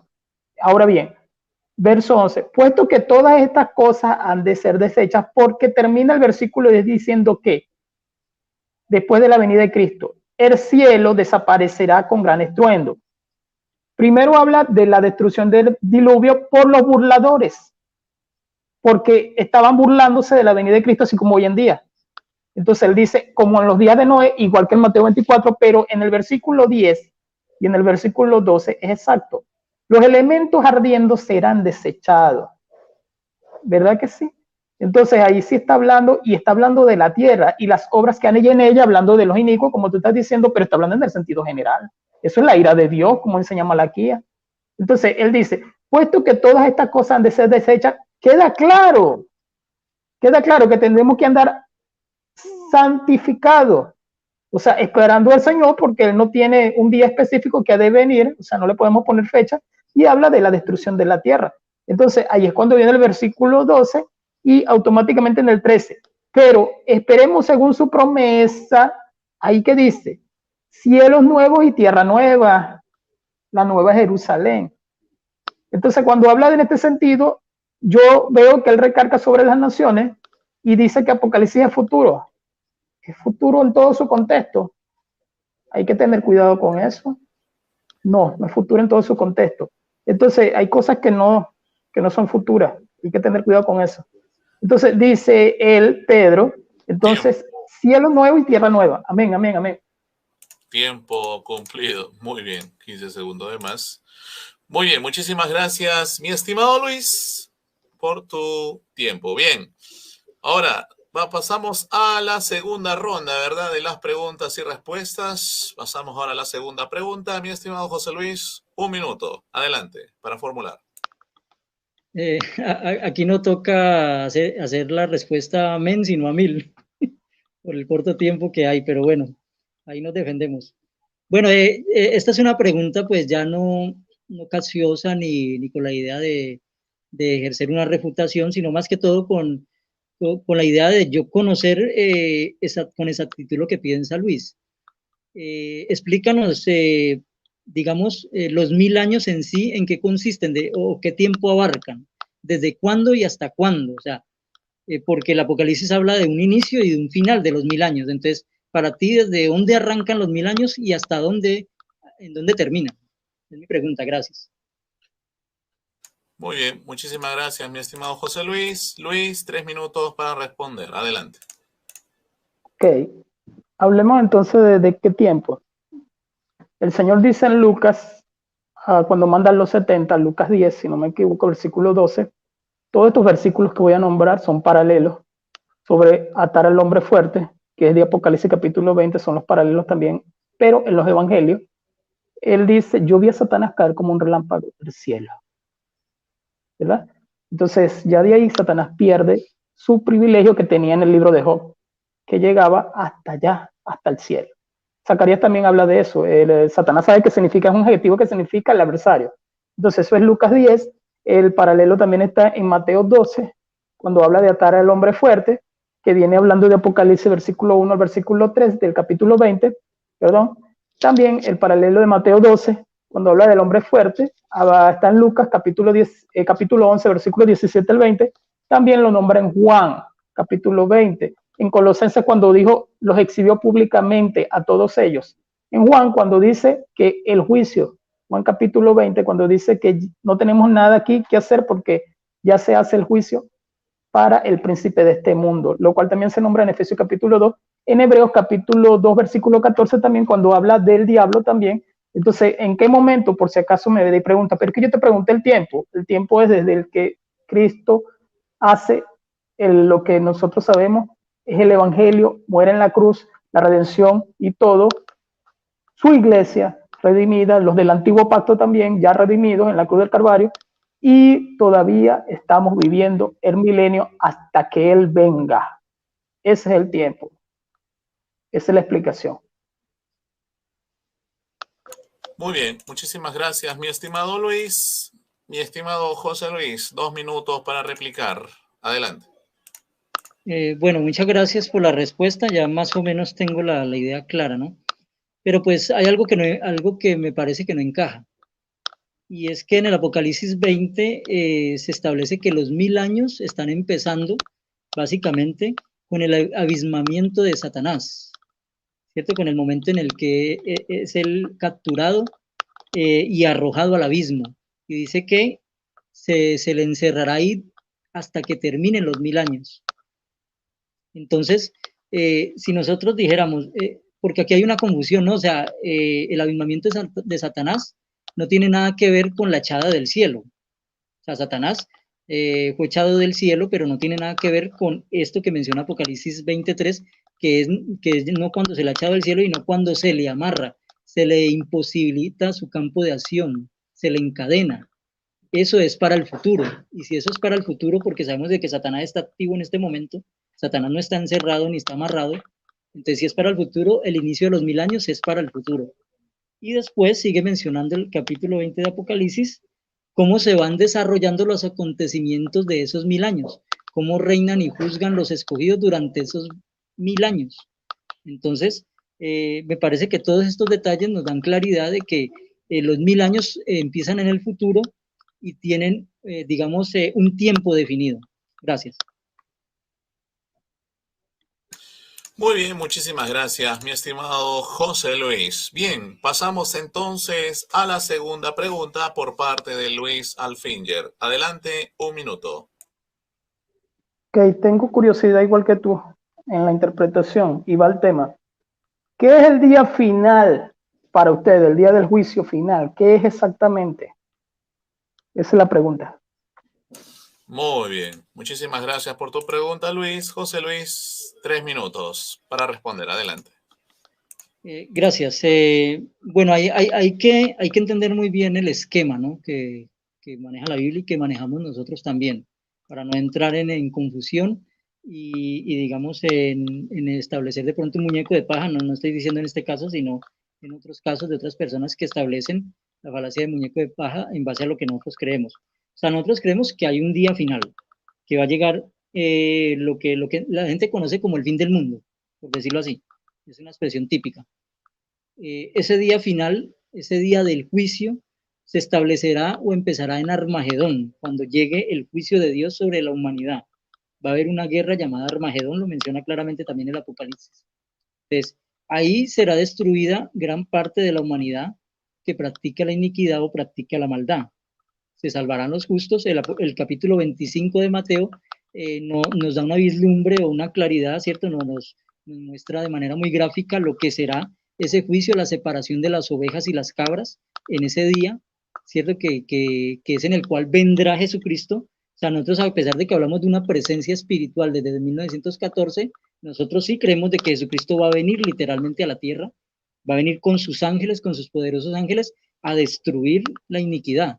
Entonces nosotros sí creemos en la segunda venida de Cristo, que será en el Armagedón. O sea, hay que establecer eso claro. Nosotros no pensamos que Jesús ya vino con sus poderosos ángeles en el Armagedón desde 1914. Eso no es lo que creemos. Creemos en una presencia invisible por medio de las señales que se dan aquí, pero es porque Jesucristo está entronizado en el cielo. Y Él va a venir ya literalmente, más no físicamente. No estamos diciendo que físicamente va a venir y se va a sentar al lado de Luis o al lado de José Luis, no, sino que se van a ver desde el cielo sus poderes, se van a ver los ángeles trayendo la destrucción. Ahora, después de que eso sucede, acontecerá la resurrección, tanto de justos como de injustos, y durante los 1000 años esa humanidad será llevada a la perfección, tanto física como espiritual. Pero durante esos 1000 años también se juzgará qué personas pueden seguir viviendo por toda la eternidad y quiénes no. Por eso es que Satanás será al final de los 1000 años, ojo, al final de los 1000 años será soltado por un pequeño espacio de tiempo para dar una última prueba. Entonces mire que el juicio no es solo un día, sino que el juicio termina cuando Satanás es soltado para esa prueba final. Es ahí donde termina el juicio, ese juicio del cual mencionamos nosotros. Listo. Muy bien, muchísimas gracias, mi estimado José Luis. Luis, 2 minutos para replicar. Adelante. Ok, no quiero ser muñeco de paja, sino lo que yo entendí. O sea, ustedes colocan el Armagedón antes del milenio, ¿verdad? Entonces yo pensé que el Armagedón para ustedes es la gran tribulación, lo dije al principio. Pero entonces ustedes colocan la venida literal del Señor, o sea, corporal, a juzgar después del Armagedón. Fue lo que yo entendí. O sea, destruir a los impíos, ¿verdad? Entonces, el día final para ustedes, que es el fin del mundo, lo colocan entonces después, el milenio, después de esto, en paralelo con un juicio que es continuo. Eso fue lo que yo entendí, no estoy levantando muñeco de paja. Entonces colocan el milenio con un juicio continuo para que la gente que quede, que no es impía, o sea, es lo que puedo percibir, sea llevada, o sea, a la eternidad, será de esa manera. Entonces, ¿qué sucede? Mateo 25 sí me está hablando exactamente del día del juicio. Era la manera de que ellos colocaban desde el tiempo del Antiguo Testamento como de que el Señor venía a juzgar, exactamente todos creían eso. La venida corporal, la venida espiritual, yo la debatí con Septuaginto el año pasado, creo, no, en enero 1914, y con el estimado Fran debatí lo del alma. Entonces queda, lo digo por esto, queda que ustedes entonces colocan una venida espiritual de Cristo y falta la del Armagedón también, que la colocan tiempo futuro con la de un milenio paralelo con un juicio. Es lo que yo estoy interpretando, ¿me entiendes? Entonces, yo creo que la gente que escuchó también lo va a interpretar igual. Entonces, colocas Mateo 25 como antes del milenio. Pues yo entiendo que Mateo 25 es ya el juicio, que se reparte la oveja con el cabrito. Bueno, dicho esto, fue lo que entendí. Ya. Muy bien, muchísimas gracias, mi estimado Luis. Acaba de concluir tu tiempo. Bien. Entonces, pasamos ahora a la tercera y última pregunta por parte de cada debatiente. Mi estimado José Luis, 1 minuto para formular. Adelante. Bueno, para la pregunta quiero leer algunos apartes de lo que dice Ireneo en su Adversus Aerenses, libro 5, en este caso capítulo 36. Dice, como enseñan los presbíteros, quienes fueren dignos de morar en los cielos entrarán en ellos. Otros gozarán de las delicias del paraíso. Por el contexto, Ireneo, el paraíso está hablando aquí de la tierra, de los animales, de los árboles, todo eso, ¿no? Otros poseerán el esplendor de la ciudad. Ireneo habla de que no solo habrá una nueva Jerusalén en el cielo, sino que también aquí en la tierra, la Jerusalén terrenal también será adornada, ¿no? Será como el centro de adoración en la tierra. Pero en todas partes verán a Dios según la medida en que fueren dignos de contemplarlo. Habrá una diferencia en la habitación de aquellos que hayan fructificado el 100 por 1 el 60 o el 30. Unos serán llevados al cielo, otros se detendrán en el paraíso. Entonces mi pregunta es, ¿por qué los cristianos primitivos hablaban de los dos lugares, tanto del cielo como de la tierra, para el futuro y para los 1000 años? ¿Por qué? Porque si se considera esa creencia como ortodoxa, ¿por qué ahora ya no se cree en eso? Muy bien, tiempo. Muchísimas gracias. Luis, 3 minutos para responder. Adelante. Es que cuando comienza el periodo de la historia de la iglesia, que comienza ya desde el libro de los Hechos, y ellos son los padres de la iglesia, tú puedes saber que ellos tenían cierta doctrina, o sea, no eran completamente coherentes en todo, porque ellos estaban en un periodo de tiempo de investigación, ellos sabían el idioma, el griego, los idiomas. Entonces ellos estaban en ese periodo de tiempo relacionándose directamente con algo que era para ellos una inspiración completa. Estaba en fabricación del canon y todo esto, hasta el siglo IV, si no me equivoco, que es cuando llega el Agustín y el Orígenes. Entonces, cuando tú dices Ireneo, yo veo que él dice paraíso y habla de los dos sitios, pero es que la Biblia no divide los dos sitios. O sea, cuando estamos hablando de dividir los dos sitios, quiere decir que hay gente en el cielo en el milenio y hay gente en la tierra en el milenio. Eso es lo que yo estoy observando. Entonces, mucho cuidado con los micrófonos, mi hermano.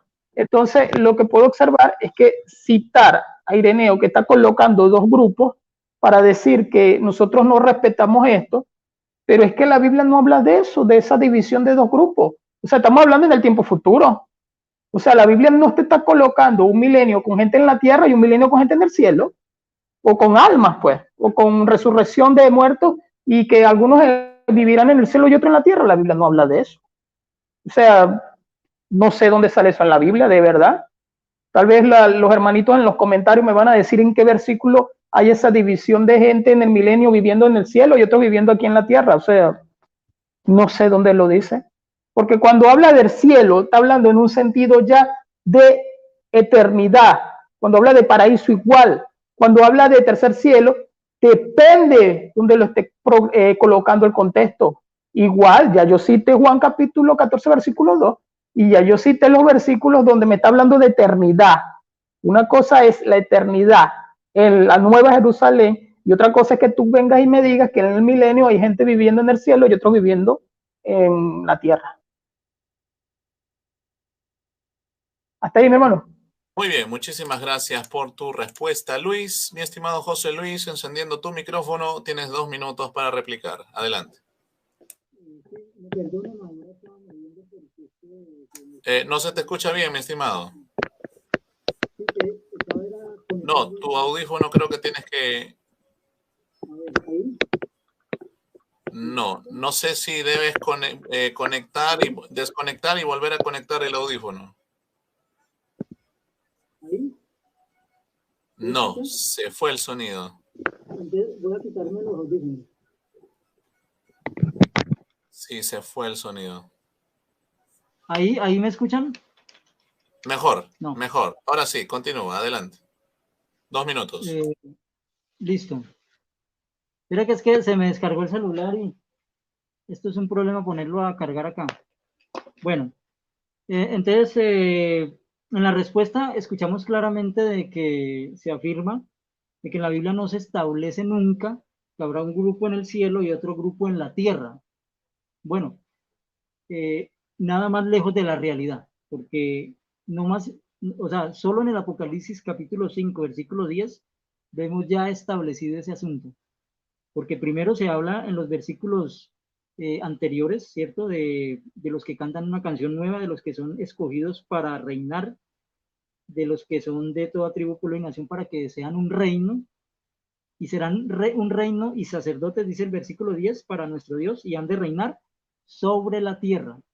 Pues claramente aquí se habla de que los escogidos desde el cielo reinarán sobre la tierra.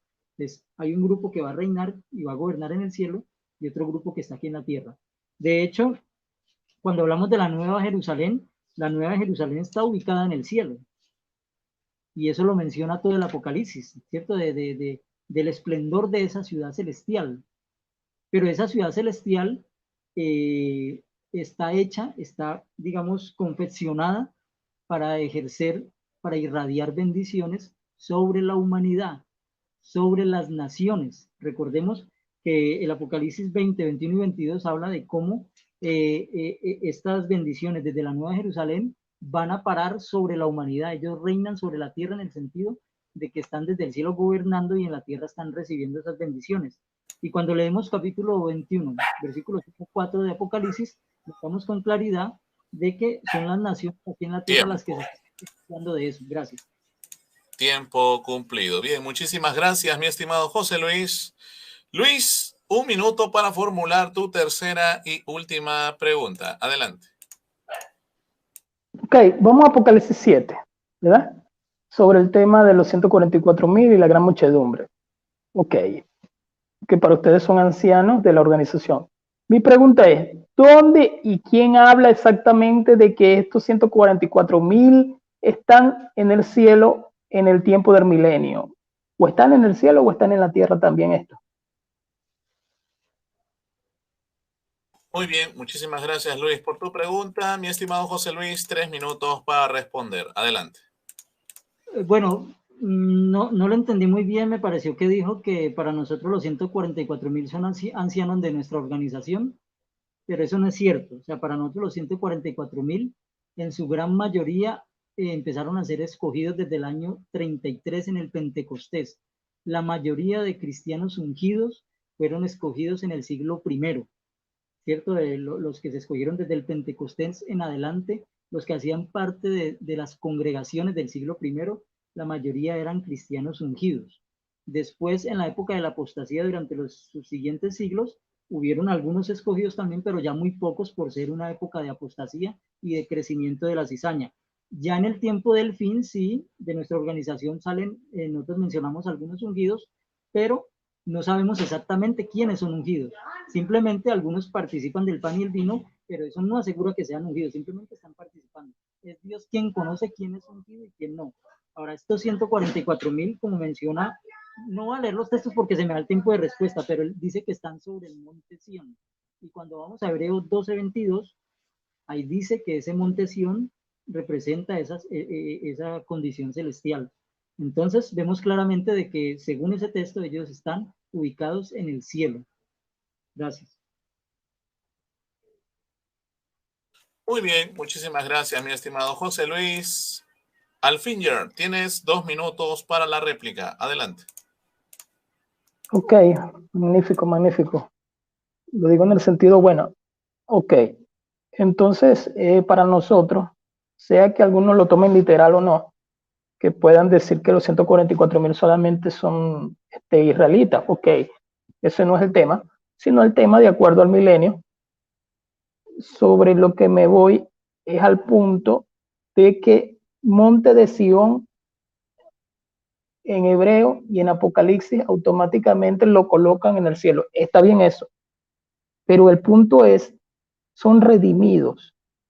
Y porque sean redimidos, en nuestro tema de 144,000 en el milenio, deberían de estar en la tierra. No tomar, o sea, cuando digo deberían, es porque si ustedes creen que hay un milenio con los redimidos, estos no son especiales. Estos no son especiales o tienen un título especial de ungido, porque todos los cristianos son ungidos. Es más, la palabra Cristo significa ungido. Entonces, allí es donde yo vengo la pregunta, en el punto del milenio, ¿por qué colocan a estos 144,000 solamente en el cielo y los demás no? Como que si ellos fueran privilegiados. Entonces tú me tomas y dices monte de Sión, que está en el cielo, pero es que puedo colocar yo desde el Antiguo Testamento que la palabra monte de Sión me está hablando del cielo y que ya en Apocalipsis me está hablando de la Nueva Jerusalén, igual como Hebreos capítulo 12. ¿Por qué? Porque ahí lo dice en el capítulo 12 de Hebreos, cuando Pablo dice, porque yo también creo que lo escribió Pablo, él dice automáticamente nos hemos acercado a la Nueva Jerusalén. Entonces ahí no está hablando de milenio, automáticamente, o sea, los 144,000 lo colocan en el milenio y dice que estos 144,000 tienen que estar obligadamente en el monte de Sión, que es el cielo. Hasta ahí lo dejo.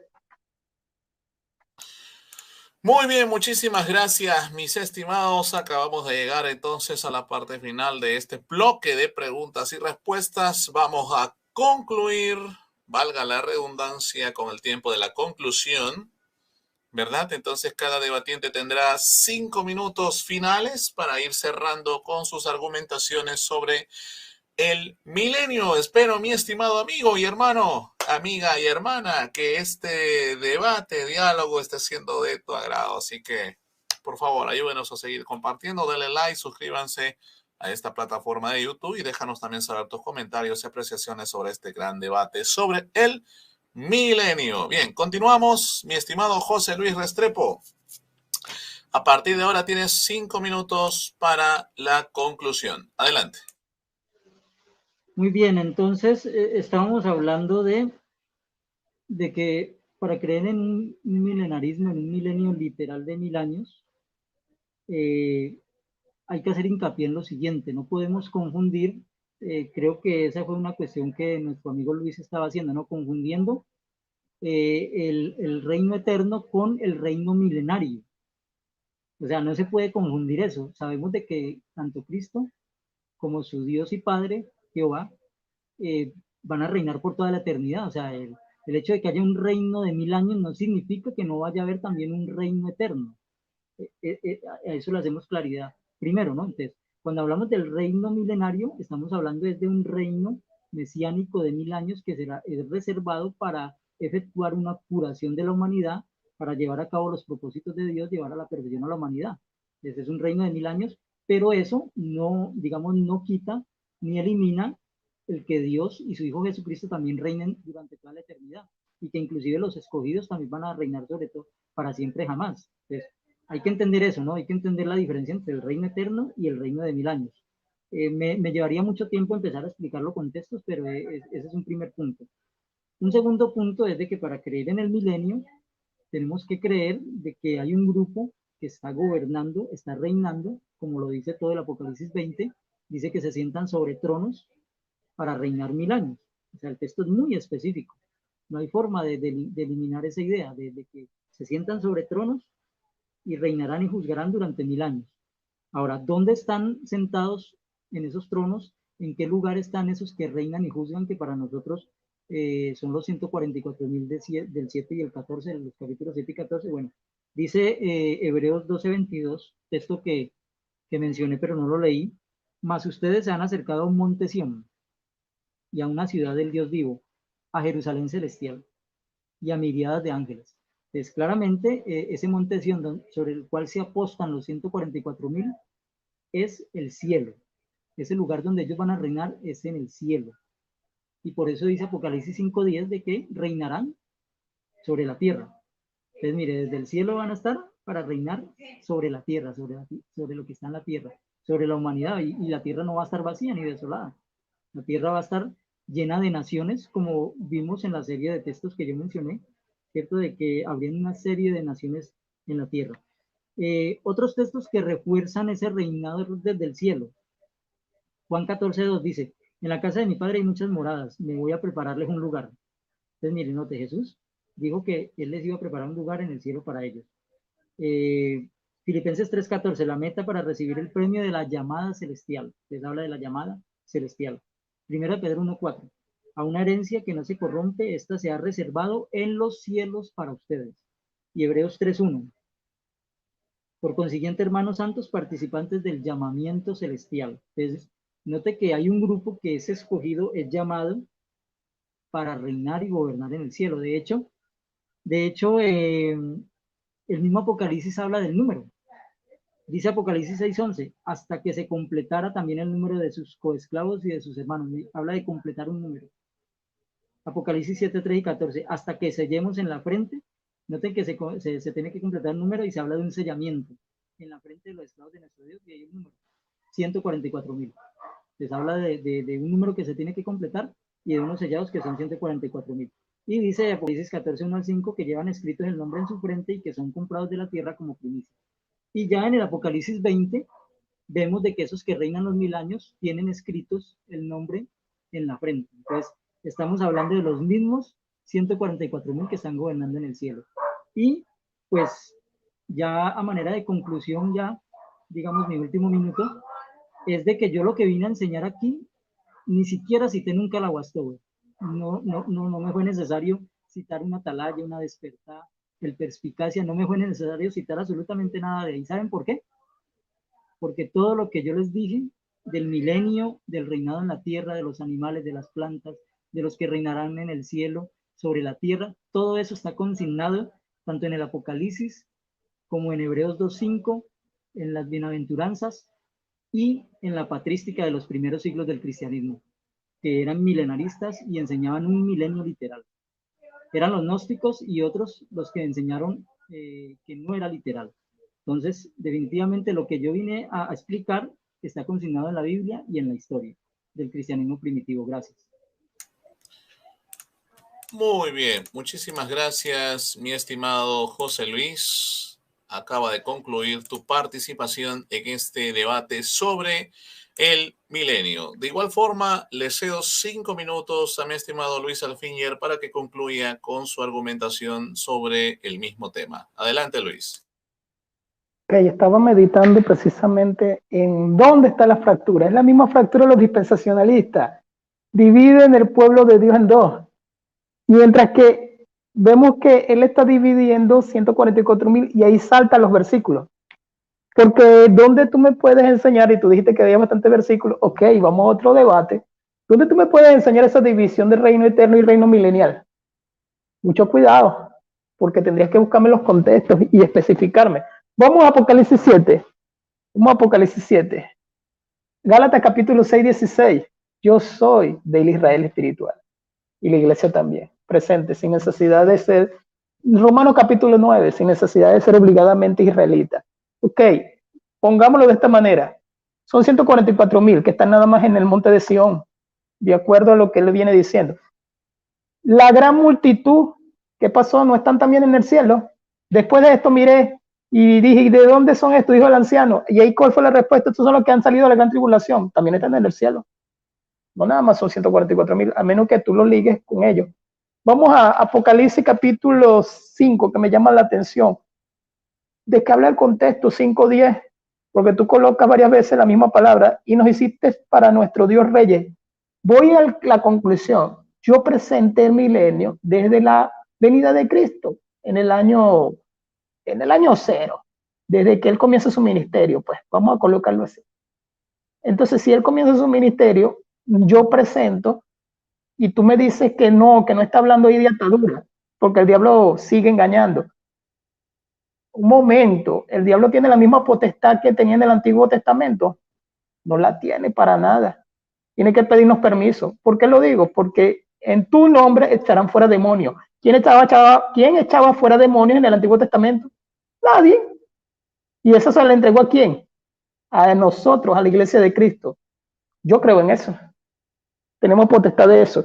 Ok, entonces yendo a Apocalipsis capítulo 5, él les dice a las naciones, pero quiere decir entonces que en el milenio va a continuar entonces habiendo naciones como hoy en día, pero que no son de impíos. O sea, yo no sabía eso. No lo digo en una forma de muñeco de paja, sino de que lo estoy colocando pensando en lo que ustedes dicen.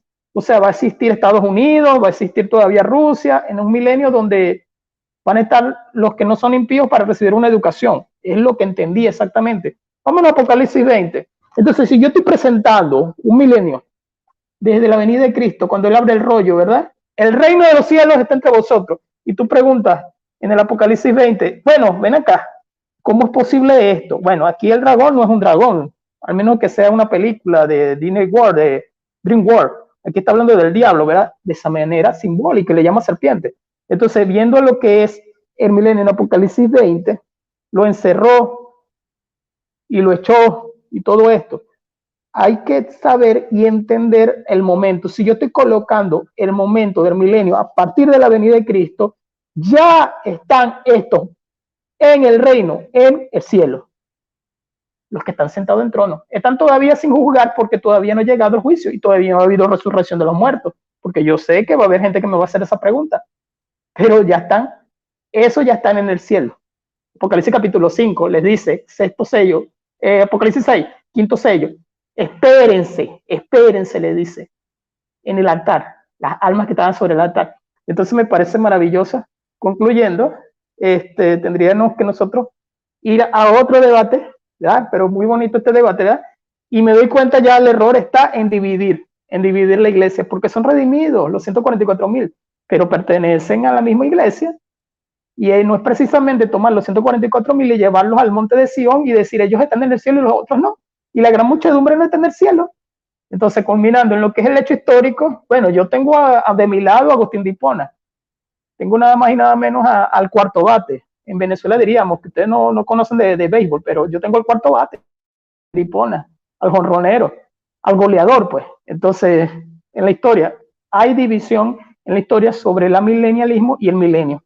Los que creen en el milenio. Siempre lo ha habido y siempre lo habrá, porque es un tema de escatología, y los temas de escatología siempre son polémicos. Y siempre a veces las personas que no han estudiado se confunden. Entonces no es una cuestión de decir que tú tienes más gente que yo, que estaban en los primeros siglos. No es eso, porque yo también puedo nombrar personas entonces que creían en el milenio. Entonces, bueno, mis hermanos, hasta ahí te lo dejo. Muy bien, mi estimado Luis, muchísimas gracias por tu tiempo. Y bien, mis estimados amigos, acabamos de llegar a la parte final de este debate sobre el milenio, ¿verdad? José Luis Restrepo, desde una postura de los testigos de Jehová, afirmando, ¿verdad?, un milenio literal, y nuestro estimado Luis Alfinger, desde una postura amilenarista histórica, afirmando, ¿verdad?, que es un milenio simbólico, ¿verdad?, lo que se describe en Apocalipsis capítulo 20. Así que, mis estimados amigos, espero que este debate haya sido del agrado de cada uno de ustedes. Por favor, ayúdenos a compartir esta transmisión.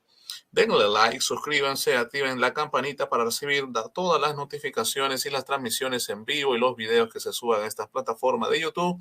Y pues también déjanos saber tus apreciaciones y comentarios, siempre con el respeto y la ética de vida, ¿verdad?, de todo aquel que se dice ser cristiano. Así que, bien, mis estimados amigos, les agradecemos a cada uno de ustedes por su gentil y cordial asistencia a este debate. Bueno, entonces vamos a hacerle la palabra a ambos debatientes para que ellos se puedan despedir. Ellos ya no van a mencionar absolutamente nada sobre el debate, solamente será despedirse, enviar saludos, como ellos lo prefieran. Es un tiempo para que ya ellos puedan ir cerrando con esta transmisión. Así que, mi estimado José Luis, puedes despedirte. Adelante.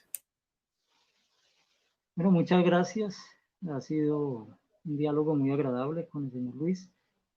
Ante todo, digamos, es constructivo porque conocemos, ¿cierto?, lo que cree la otra persona, lo que creen otras denominaciones, y así aquellos que están viendo o escuchando el debate pueden tomar sus notas, pueden hacer comparaciones, puede llevarles esto a investigar también, investigar tanto en la Biblia como en la historia y cerciorarse de cuál es la realidad de este tema.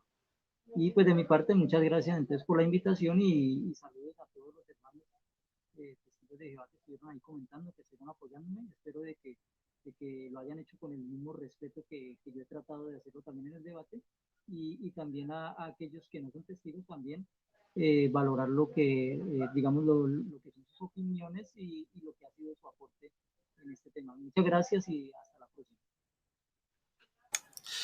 Muy bien, muchísimas gracias, aunque creo que por ahí se bajó el volumen un poquito, ¿verdad? Pero bueno, muchísimas gracias, mi estimado José Luis, por tu tiempo de despedida. De igual forma, Luis Alfinger, puedes despedirte. Adelante. Bueno, primeramente saludo a todos los hermanos que estén viendo el debate, o hermanos en Cristo y hermanas en Cristo que puedan estar viendo el debate y los que lo van a ver diferido. Muchas gracias a Joel Moody por darnos esta oportunidad. Sé que a veces soy fastidioso, Joel, me disculpa por eso. Muchas gracias al amigo José Restrepo, ¿verdad?, también por darme esta oportunidad de poder dialogar. Un diálogo bastante bueno, creo que fue bastante bueno. O sea, lo llevamos bien. Ya sería para la próxima, después cuadramos otro, y entonces que sea para la gloria de Dios, hermanos. Siempre saludos a todos los hermanos de diferentes países, que sea para la gloria de Dios y Dios los bendiga. Buenas noches. Muy bien, muchísimas gracias, mi estimado Luis Alfinger. Muchísimas gracias, mi estimado José Luis Restrepo. Hemos llegado a la parte final de este debate sobre el milenio. Mis estimados, nos vemos entonces en una próxima transmisión. Se despide también el moderador Joel Moody desde la República de Perú. Que Dios les bendiga a todos.